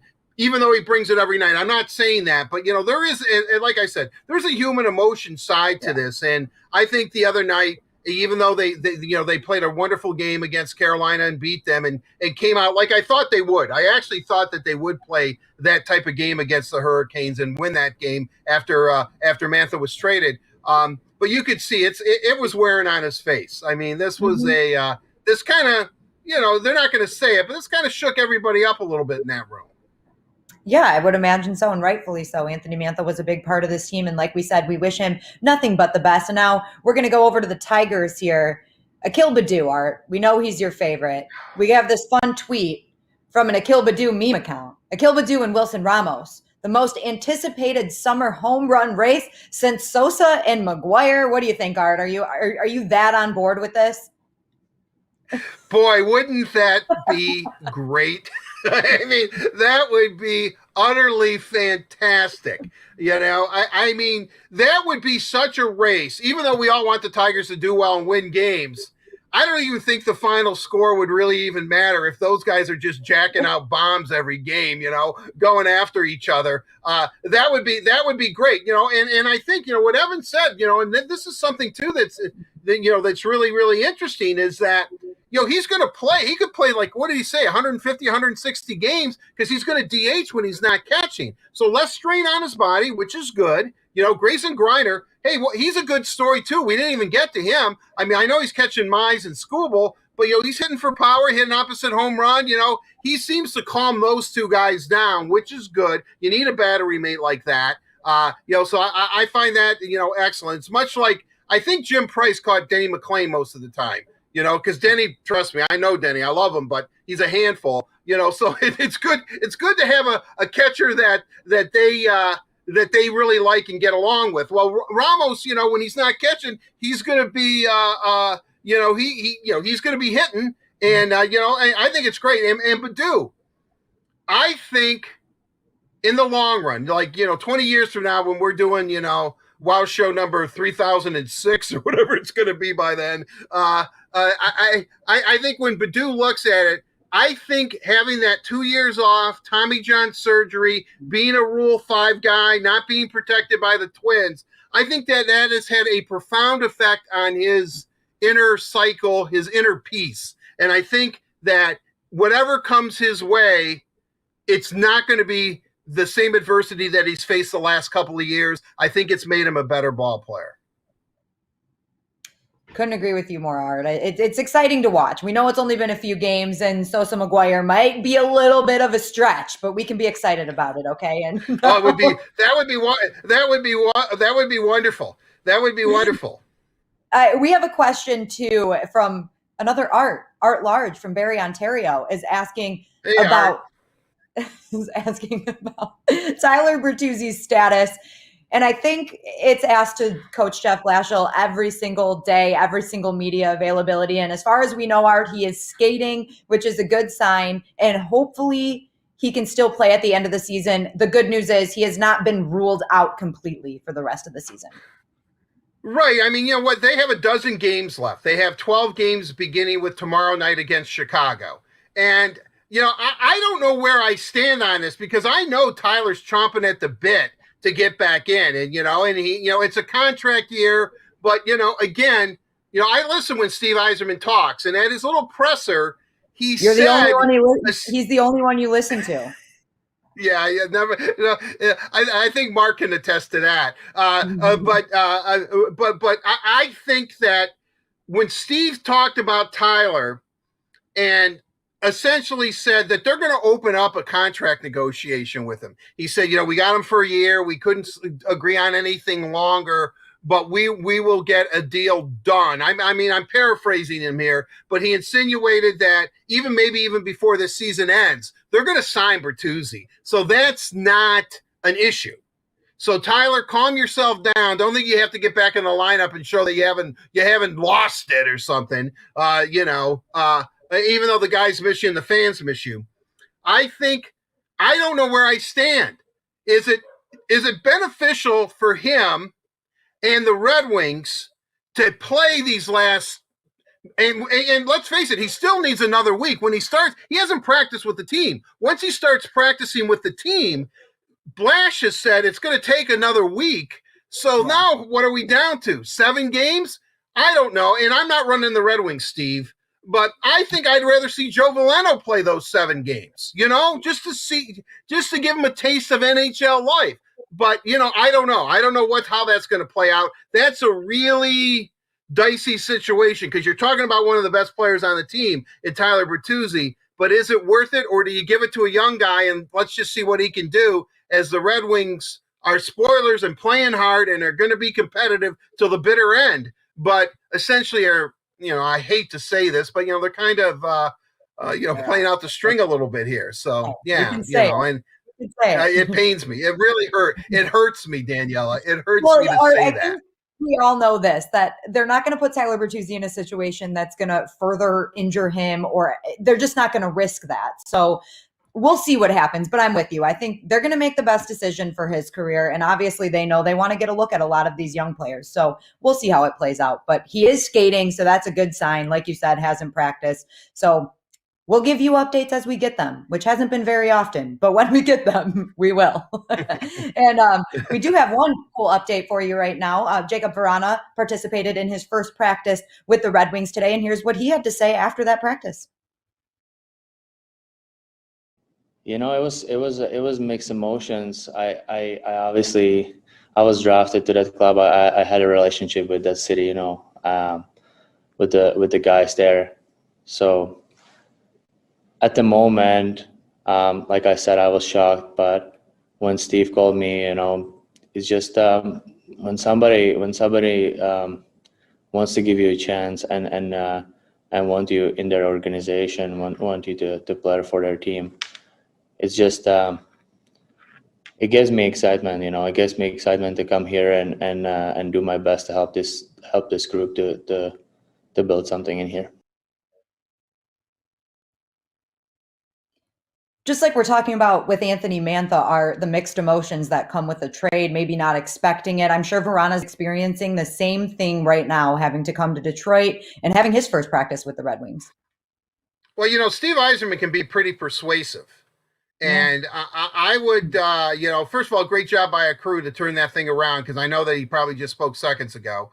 But I want to say this. Steve said something where he said, if you can get a score for a score, meaning Mantha and Verana, and then get in the haul that they had too with Panik, and then the number 1 choice and the number 2 choice. I mean, it's almost a no-brainer of a deal from the Red Wings side.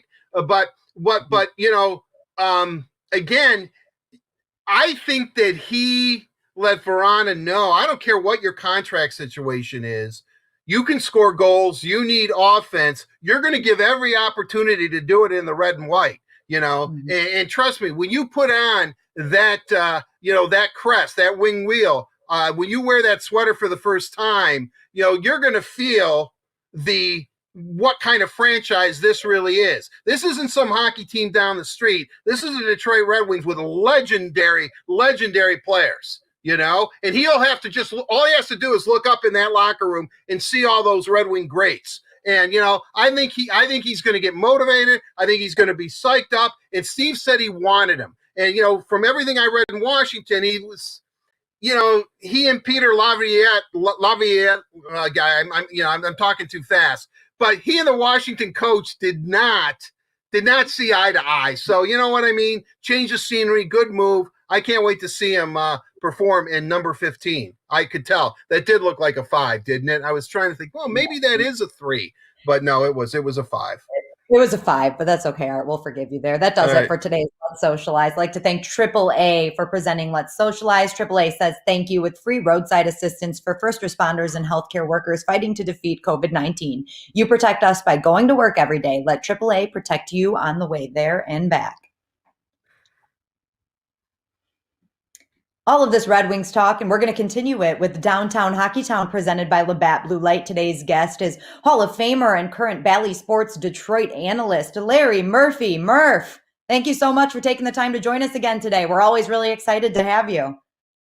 Well, Danielle, it's always a great opportunity. That's how I look at it. And I just wait for the call. I'm ready. Let's go. Yeah, he's got a special phone for the Word on Woodward. So when we call him, his special second phone rings. That is a Hall of Fame mindset. That's why he's a hockey Hall of Famer. He's always waiting for the call. We love that guy. it. It's like you're sitting on the bench, you're waiting for the coach to tap you, put you in. I mean, that's exactly what it feels like. Feels like a power play too. I'm going out there. Hey, maybe we'll score a goal. I want to be part of it. Right. Hey, Larry, it's 5-on-3, buddy. 5-on-3. We're definitely going to score. All right, now this first question has to be a big one. So let me make sure I have this all in order here, Larry. Okay, so 5-on-3. Let's talk about the big trade first. Obviously, Anthony Mantha to the Washington Capitals. Everyone's really impressed with what Steve Yzerman was able to get in return for Anthony Mantha. But my question for you, Larry, is what is it about Anthony Mantha that didn't quite fit into the puzzle of this rebuild? It was just a case of I felt he lost his way, and a player that really he just wasn't on top of his game. I mean, we saw moments of what makes him so great, but in terms of him being able to put it together, string it together on a consistent basis, he was unable to do it this season. It was everybody. I don't know if it was a case of just dealing with the contract for him, but he just didn't seem to feel. I don't know. I hate to use the word motivated because he wants to score, he wants to play well as much as the next guy, but it just seemed like hesitation and disappointment kind of crept into his game, and it was definitely not a great year for Anthony Mantha. And having said that, though, you still saw what will make him a great player, and I'm hopefully for going to Washington, that'll give him a kickstart for his career, and we all know the potential he has. So. It just was a frustrating season, I think, for both Anthony Mantha and also for the Detroit Red Wings.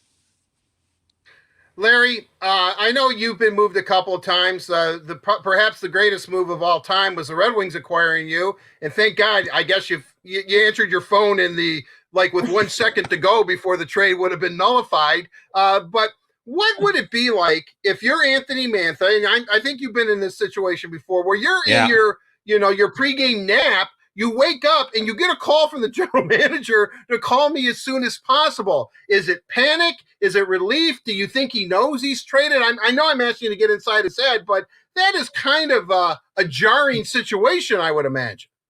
Well, Art, I have been traded a few times in a few different situations, and actually one very close to Anthony Mantha.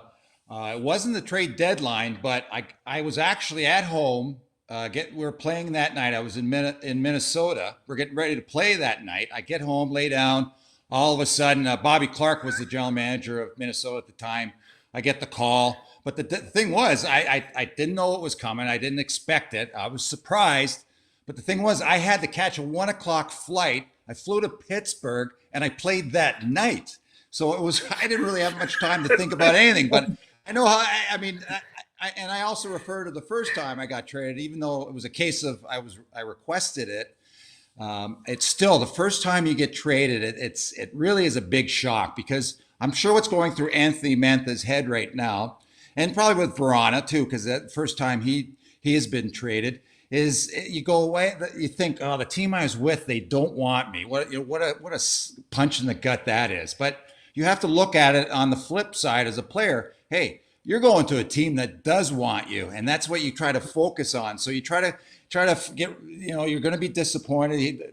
You have lots of friends. Anthony Mantha was a popular guy in the dressing room, and you just got to get that behind you as fast as you can and just focus on, hey, this new team wants me. And then Verana and Mantha, very similar situations. They both, if they have to get that mindset as fast as they can.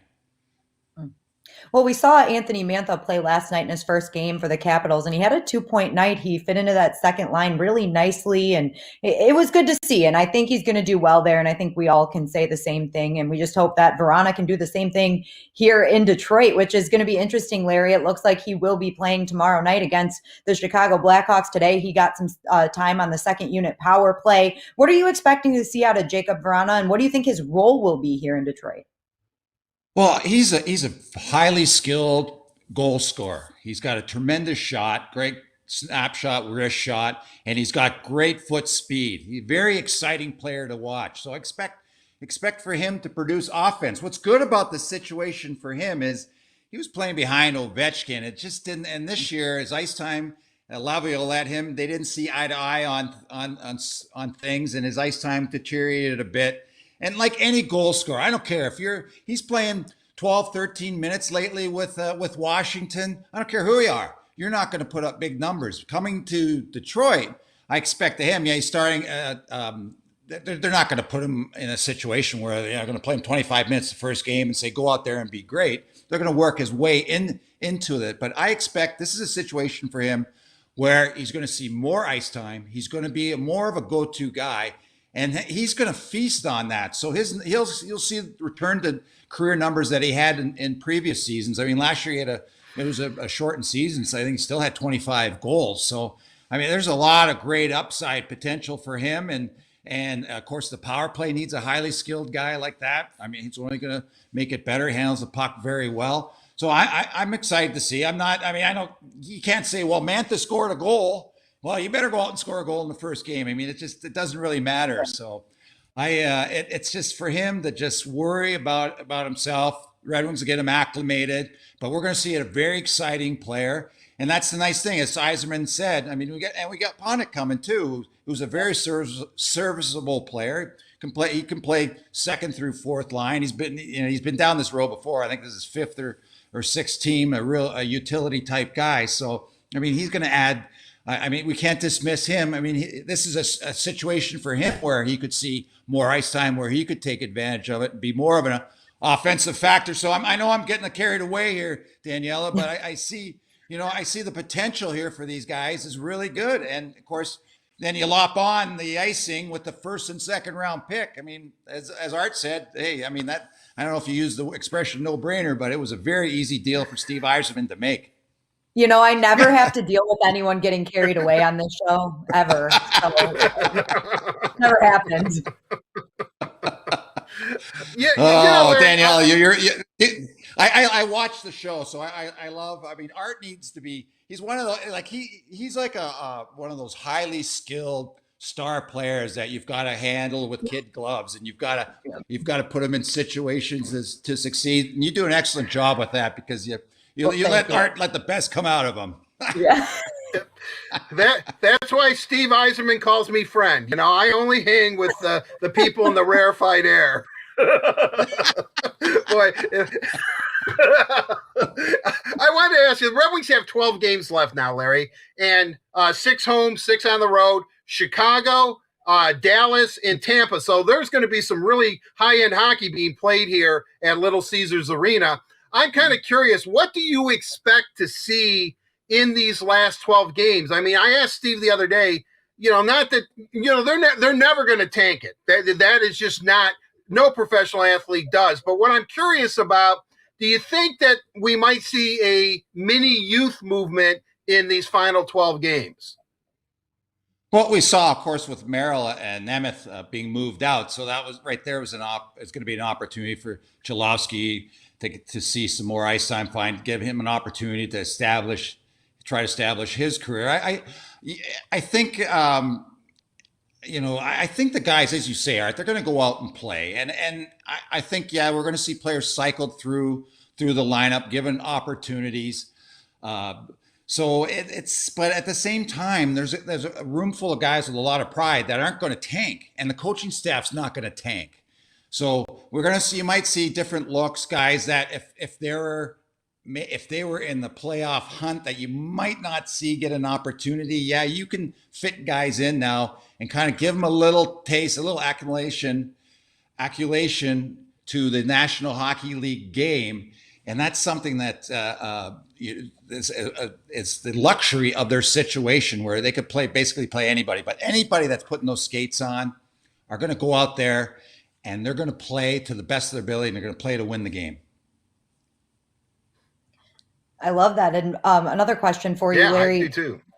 when it comes to the opportunities that some of these young guys will get, Joe Valeno is one that is on both of our minds. Art and I have talked about him throughout this show. He's now going to be playing in Grand Rapids. He's quarantining right now, but hopefully sometime next week he'll be in Grand Rapids. Do you think we're going to see him in Detroit at the end of the season? I think some has to do with how he does in Grand Rapids. Now, he doesn't have to go out there and be the best player, but if he gets reacclimated to the North American game, shows that he's ready to make the jump, I'm sure we're going to see an opportunity to put him in for a game or two.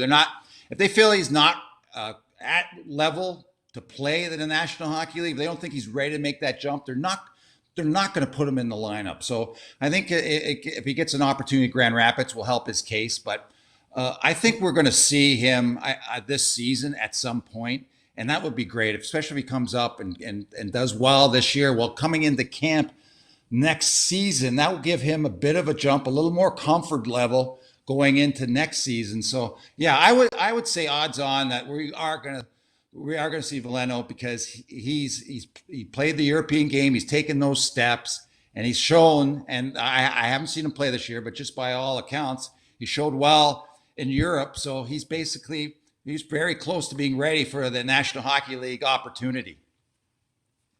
Larry, I wanted to ask you this because I'm just real curious, because we both cover the team. You're obviously a former player. You know what trade deadline's all about. Were you stunned that a deal of this magnitude, that Mantha was moved? Now, I'm not saying that Mantha was ever not going to be moved.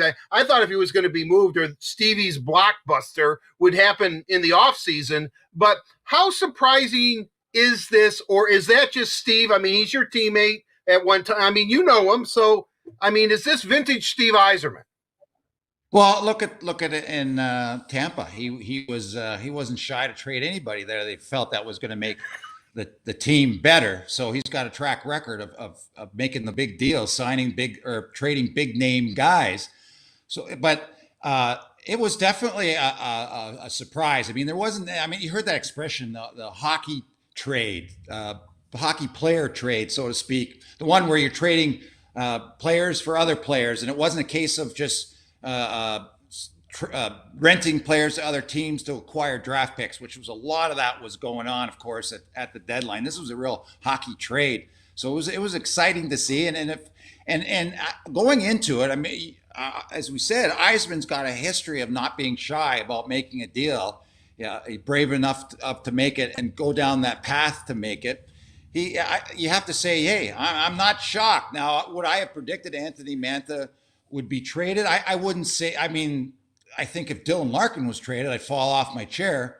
I don't think Anthony Mantha fit into that category as like if a Larkin or Hronek got traded, because you knew things weren't as rosy here for Anthony Mantha in Detroit. So, but it was a hockey trade, which was exciting to see. It gave the pundits something to talk about on trade deadline, because the rest of them was, I mean, we saw with Merrill and Nemeth, guys that were basically teams that were trying to make a run for it, wanted to bolster their lineup, so they'll give up a draft pick. They won't give anybody off their roster. Saw a lot of that. So that made, I guess the short answer, Art, is I was somewhat shocked. Thank you, Larry. That was a good roundabout way to get to that answer. Well, hey, I gotta start. You're rubbing off on me, Art. I gotta start condensing these answers, make them a little more concise. Boy, do I know. Yep. Yeah, well, the trade definitely makes the season a little bit more exciting too. We've got some new faces on the Red Wings roster. We're going to see some young guys, so it's going to be exciting. And Larry, we thank you for joining us to take a further look into that. And we'll definitely be having you on soon. So keep that phone on. Yeah, well, I'm ready, Daniela. Then Art, take care, buddy. Always great to talk with you. Yeah, you're my man, Murph. I love you. You know that. Another thank you to Larry, and of course, a big thank you to Labatt Blue Light for presenting Downtown Hockey Town. Labatt Blue Light, refreshing Canadian Pilsner. Visit your local retailer when safe to pick up some Labatt Blue Light. Before we pivot to Tigers baseball, I want to remind fans that tickets for all May Tigers home games go on sale this Friday at 10 a.m. Don't miss great matchups, including the Cubs, Yankees, Indians, and more. Tickets start at just $10. Visit tigers.com/tickets No one roots like Detroit roots. And like I said, now we're going to talk some Tigers baseball. Art Regner has a very special guest for today's headliner. Well, thank you, Danielle. It is time for the headliner presented by Miller Lite. You know, there's a lot of love on today's show because I love Larry Murphy, but I also love our next guest. It, of course, is Craig Monroe from Bally Sports Detroit, former Detroit Tiger. My good friend. I love this guy, Craig Simo, but I always call you Craig. Craig, it's great to see you. How you hanging in there? Because first, I want to start this off by saying this. I think your outfit on opening day, or should I say ensemble, because you wear ensembles, my friend. They're not outfits. You're not picking out, like, you know, like here, you know what I'm wearing? I have to leave like right after. I've got like a vest, a sweater, and jeans. That's not the Craig Monroe look, you know, I know that. But your ensemble on opening day, I think it was the best yet. And you know what made the outfit? And this is a very underrated accessory that maybe a lot of men don't really look at. Your shoes were outstanding. They were the best. I mean, that put it, you know, from, because you look down, you see him, and then you look up and you just say, boy, is that one sharp dressed man. No doubt about it. You looked fantastic. Did it take you a long time to pick that out, or did you know I'm going with the shoes? I know exactly what I'm wearing. I mean, this might shock you, Art, but it took me. It didn't take me long at all. I saw them picked out. I was extremely excited about it, and I got it in, tried it on, and it didn't work. So then I got on the phone. I'm like, man, I got to find something that's, you know, special for opening day. It's a holiday. It's a big deal. And so I came to Detroit on that Sunday, got up Monday, and went to a store that I love going to, and it just appeared. It just out of nowhere comes this, you know, this blue, black, orange, popping orange out of there. I'm thinking screaming Tiger colors, and I'm like, I gotta have that, and we made it happen. So you know, it was fun to do. It was fun to get back to Detroit and see my old friends, and I'm pretty excited right now too about Tiger baseball. Well, you know, I know. I mean, because last year we talked to you many, many times when you were back home in Texas for the whole season. So I guess it's got to be kind of a rush to do it on the Bally set. You know, every time I turn around, and I guess it's because all the teams are playing right now. You know, you have done your studio has been essentially Comerica, an empty Comerica Park. That's got to be a little different for you, but I guess it must be kind of fun. It is. Look, it's a lot different. It's really different, but it is fun. You just enjoy. I just enjoy being at the ballpark, and every time that I look out there, Art, I just think about, you know, the 2006 season, what we were able to accomplish. I think about the fans being in the stands, waving the white towels and going crazy. Man, that was just such an exciting time for Detroit Tiger baseball, for us personally as players. And so, no, every time I get a chance to go and be at Comerica Park, I always feel at home. Well, yeah, well, you know, definitely it should be your home because, yeah, you know, I was very comfortable, like I was at home watching you perform as a Tiger at Comerica Park. So, you know, the feeling's mutual there, Craig. Yeah, before we get into a little heavy Tiger baseball talk, I know you're kind of the face of the Fun at Bat at Home program. Can you tell us a little bit about that? I know it's a great program, and you're pretty much spearheading this effort. Well, it's a 5-week program. It's for ages K through 5. And it's basically just trying to teach the fundamentals of the game, but we're also trying to impact communities and get more kids playing the game of baseball. And so I couldn't be more excited that they picked me to be to host the show. And so, you know, there'll be some funnies. We'll have some fun. I'll challenge the kids as well. But more importantly, I'm gonna love on them and show them that this is a great game. And we all need to play this game. Again, it not only teaches you the game, but it's baseball. It can teach you about life, and it builds character, and that's some of the things that we want to provide, and we want to, you know, give to our communities. Will there be a segment on fashion at all? Will you try to throw a few fashion pointers to them? I know they're young, but you know, you're never too young to dress well. Well, I was talking to Ashley Robertson, who's the community project, the manager there with the Tigers, and I was I was telling her that, no, that's something that I do want to do. I want to get to a point where, maybe we can take somebody shopping, or, I can pick out some clothes for them. I think it'll be cool, and I think people would enjoy it. Craig, I'm moving on here because I definitely want to talk about the Tigers. But when I was a little boy growing up here in Detroit, there were two things that I always looked forward to in the spring because I knew the Tigers were about to come back from Lakeland. One was going up to the party store every day and seeing if the Topps baseball cards were here yet. Are they here? Hey, Harry at Midjoy, are they here? Are they here? And, because I knew once they arrived, the season was about to start. And also here in the Detroit area, they would show 3 baseball movies. Pride of the Yankees, Lou Gehrig's story with Gary Cooper as Lou Gehrig, the Babe Ruth story with William Bendix as Babe Ruth, and the Jackie Robinson story. And what was so cool about that was because Jackie Robinson played Jackie Robinson in that movie. I loved it. I know tomorrow is a very important day for all of us. It's baseball's honoring Jackie Robinson. I would imagine that is going to be a very, very emotional day for you. You know what, Art, it is. And I'm going to try not to be that emotional today. But, when I got the opportunity to put on that jersey, like right now, just talking about it, thinking about it, get goosebumps.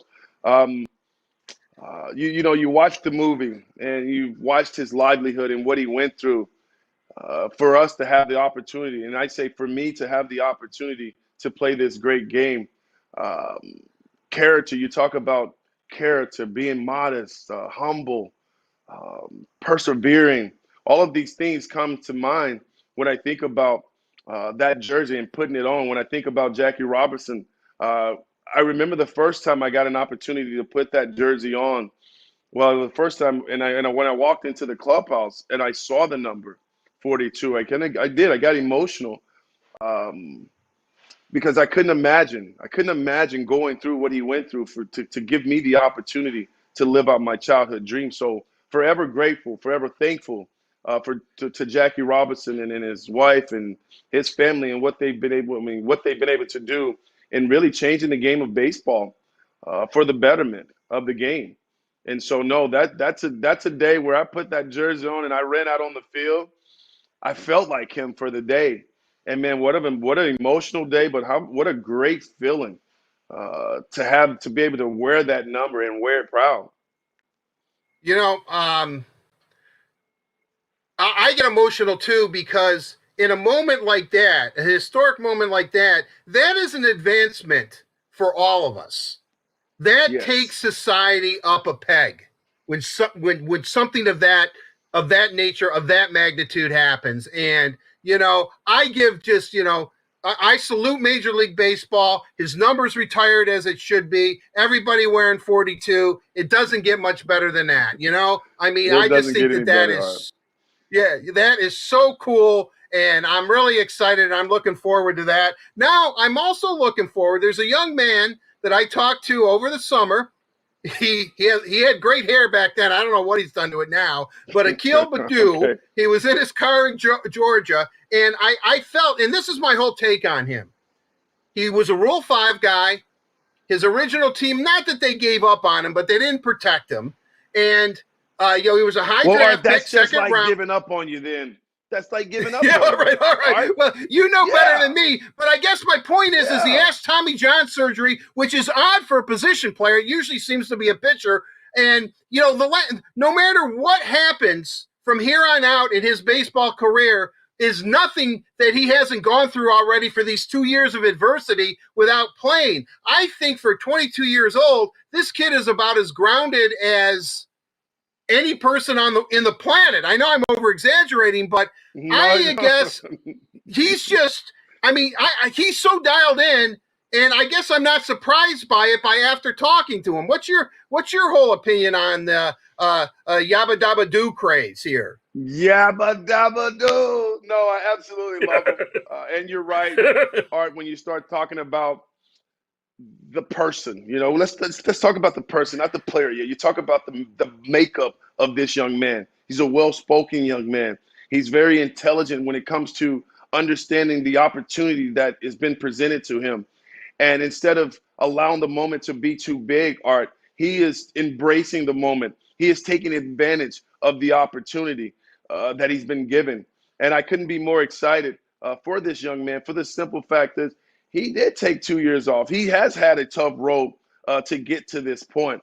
But since he's been in the big leagues and been on this Tigers team, he's injected life. He's injected some enthusiasm and some excitement around this team. And it's infectious. It's infectious. The guys, you can tell, the older players, the Miggies, the Wilson Ramoses, all of these guys are feeding off this energy. And it's just been fun to watch him rewrite some of the history books. The things that he's doing has never been done in the game before. And then when I start to think about the mechanics of his swing, the mere fact that his head doesn't move, he gets to a good hitting position early enough, Art, to where he's making good decisions. Listen, he's not just a free swinger. He's patient in the batter's box. No. He works the counts. And I think the most impressive thing for me is we see a lot of young players, and I was one of those players when you first get to the big leagues, Art. A lot of us, whatever side you hit, left or right, you're more of a pull hitter. Guys try to pull the ball out of the ballpark. What's special about this kid? Art, he's hitting these balls to dead center and the opposite way. I mean, when a hitter has that kind of a swing and that ability, there's no cheating in their swing. You'll never really see him pulling off and trying to jerk the ball out because he doesn't have to cheat to get to the baseball because he can hit it out to all fields. All he has to do is put a good swing on the ball. On the ball, and the magic is in his bat. So it's special. And I also like this. I like the fact that instead of feeling sorry for himself when you had the pandemic, he got corona or something, and then he had the Tommy John, he made it sure that he took advantage of the time that he was off. He watched countless hours of baseball, of film, of Barry Bonds, of Ken Griffey Jr., Willie Mays. We all have, what those names mean to the game and how good these players are. Well, if you watch his swing, and I did a breakdown on it last night during the game, I did a little comparison. I'm not comparing him to Barry Bonds by no stretch of the imagination. But what I did see in the mechanics, I can see that he's trying to emulate his short, compact swing that allows him to drive the ball to all fields. That, to me, has been there's been a huge uplift for this offense, too, because it's a much-needed pop in our batting order. We're running out of time. I know maybe I spent too much time on the Craig Monroe look, but and we're gonna have to have you on real soon because we're not gonna be able to touch a whole lot of Tiger topics. But I want to ask you about AJ Hinch as a manager. I've been on a lot of Zoom calls and I've seen him. And I go back to the story you told when you were teammates as Mud Ends and you didn't run a ball out and. He's not your manager then. He's just, he had a little talking to you. It was a profound moment. Yeah. It changed your life. I've talked to AJ about it. He remembers that moment too. I think that he is one of the most competitive and focused people I've ever seen. And I think that he can get his point across without being a real jerk. I mean, I think that he can be stern, but he's not condescending, if that makes sense. And I think that's why he's such a great manager. He's a straight shooter. What you see is what you get. And he is. He's an awesome communicator. And there's no guesswork. As a player, I think to be a great manager and to get young men to follow you and to believe in you and trust in you, to want to run through the wall for you, I believe that you have to have first, an individual relationship with each and every guy. It's a different relationship. I also think that you have to be a straight shooter. You have to be honest, and you have to tell them the truth. And as players, you respect that. And that's what AJ Hinch, for me, brings to this organization, to this team. He's let it be known to Jacoby Jones, Yanico Goodrums, all the players, not just to single those guys out. This is a competition. You have to prove that you deserve to be out in the lineup or be on that field. And I think that's a great message. There's no reason to be sitting around here believing that the job is already yours. You have to prove it every single day. And I think the players respect that. And they're answering the call. They're answering that message by going out and playing. And I think that's why you're seeing guys like Akil Baddoo get opportunities. He's producing. He's going to let him play. And I think that's how the game should be played. And I think AJ has done a great job of mixing the advanced stats with the old school style of, with your gut and with your heart. And I think that we're going to see this Tiger team turn around. I mean, we talked about him being in Houston for the 5 years, and they were losing 100 and something games a year. And you saw him start to turn that thing around. He started to change the mindset, the mentality of that organization and of his players. And he became a real good leader of men. And I think that's exactly what he's going to bring to the Detroit Tigers. All right, Craig, I know I've really run out of time. They're going to kill me, but I have to. This got to be a real short answer. Almost yes and no. My biggest fear was, were the Tigers going to be able to hit for power? Offense was my biggest concern. Can this power surge that we're seeing right now from the Tigers, can it continue in some form throughout the season? And I'm going to say yes. We've got some guys that are putting together better at-bats and hitting the ball out of the ballparks to all fields. It's a beautiful approach when things come together like that, Art. All right. Well, yeah, we didn't even get into pitching. So I'll tell you what, Craig, we're going to have you on very, very soon. We're going to have to do this again. I appreciate your time. It's great that you're back here in the Motor City for a while. It's great. You're looking sharp. You're even looking good today. I'm working on it. Right? Listen, this was a tough day today because I'm in my new apartment. I don't have Wi-Fi. I don't have anything. So we're doing this on the phone. So we were, I had to bob and weave a little bit to make this happen. But listen, I always enjoy getting a chance to talk with you and hanging out because I do. I love talking baseball with you. So I enjoy it. Now, we'll do it again. Right back at you. Yeah, definitely very, very soon. Craig, thanks for joining us. Looking forward to seeing you on Bally Sports breaking down the Tigers. Thanks again. All right, Garth. Thank you. All right, that'll do it for this edition of the Headliner presented by Miller Lite. Miller Lite, it is the original light beer. It's only 96 calories. It tastes great. It's delicious. And it is available for delivery. Daniela, back to you. Well, thank you, Art, but you're not off the hook. I'm going to bring you right back in here to wrap up this show today because we have a few Facebook shout outs to give. We talked about Milwaukee earlier. So Tom, I am so sorry if I butcher your last name. Rademacher. I'm going to go with Rademacher. Loved the Milwaukee shout out and said he'll be watching the Tigers at the Milwaukee Bruins on May 31st through 6/1. Right. So so be there for that series. Shout out. Thank you for tuning into our show. And I think you're going to like this one. Ken Fisher says, Badu is the new Lou. Ooh. I'll tell you, my man Lou is in rarefied air. He should be in the Hall of Fame, but I like it. I also want to say, do you know that one of the largest parks in Milwaukee is Regner Park? Regner, Regner Park. It must be a big name in Wisconsin because it's certainly not a very popular name here. But yeah. I mean, it's huge. I always hear that. People go, "Oh, you've been to Regner Park, right in Milwaukee?" And it's like, no, I have not. Oh, I didn't even know it existed.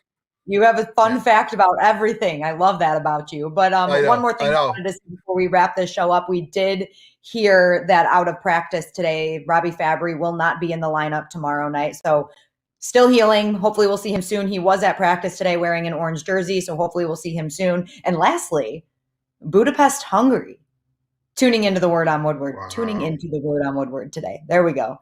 We're all over the globe today, Art.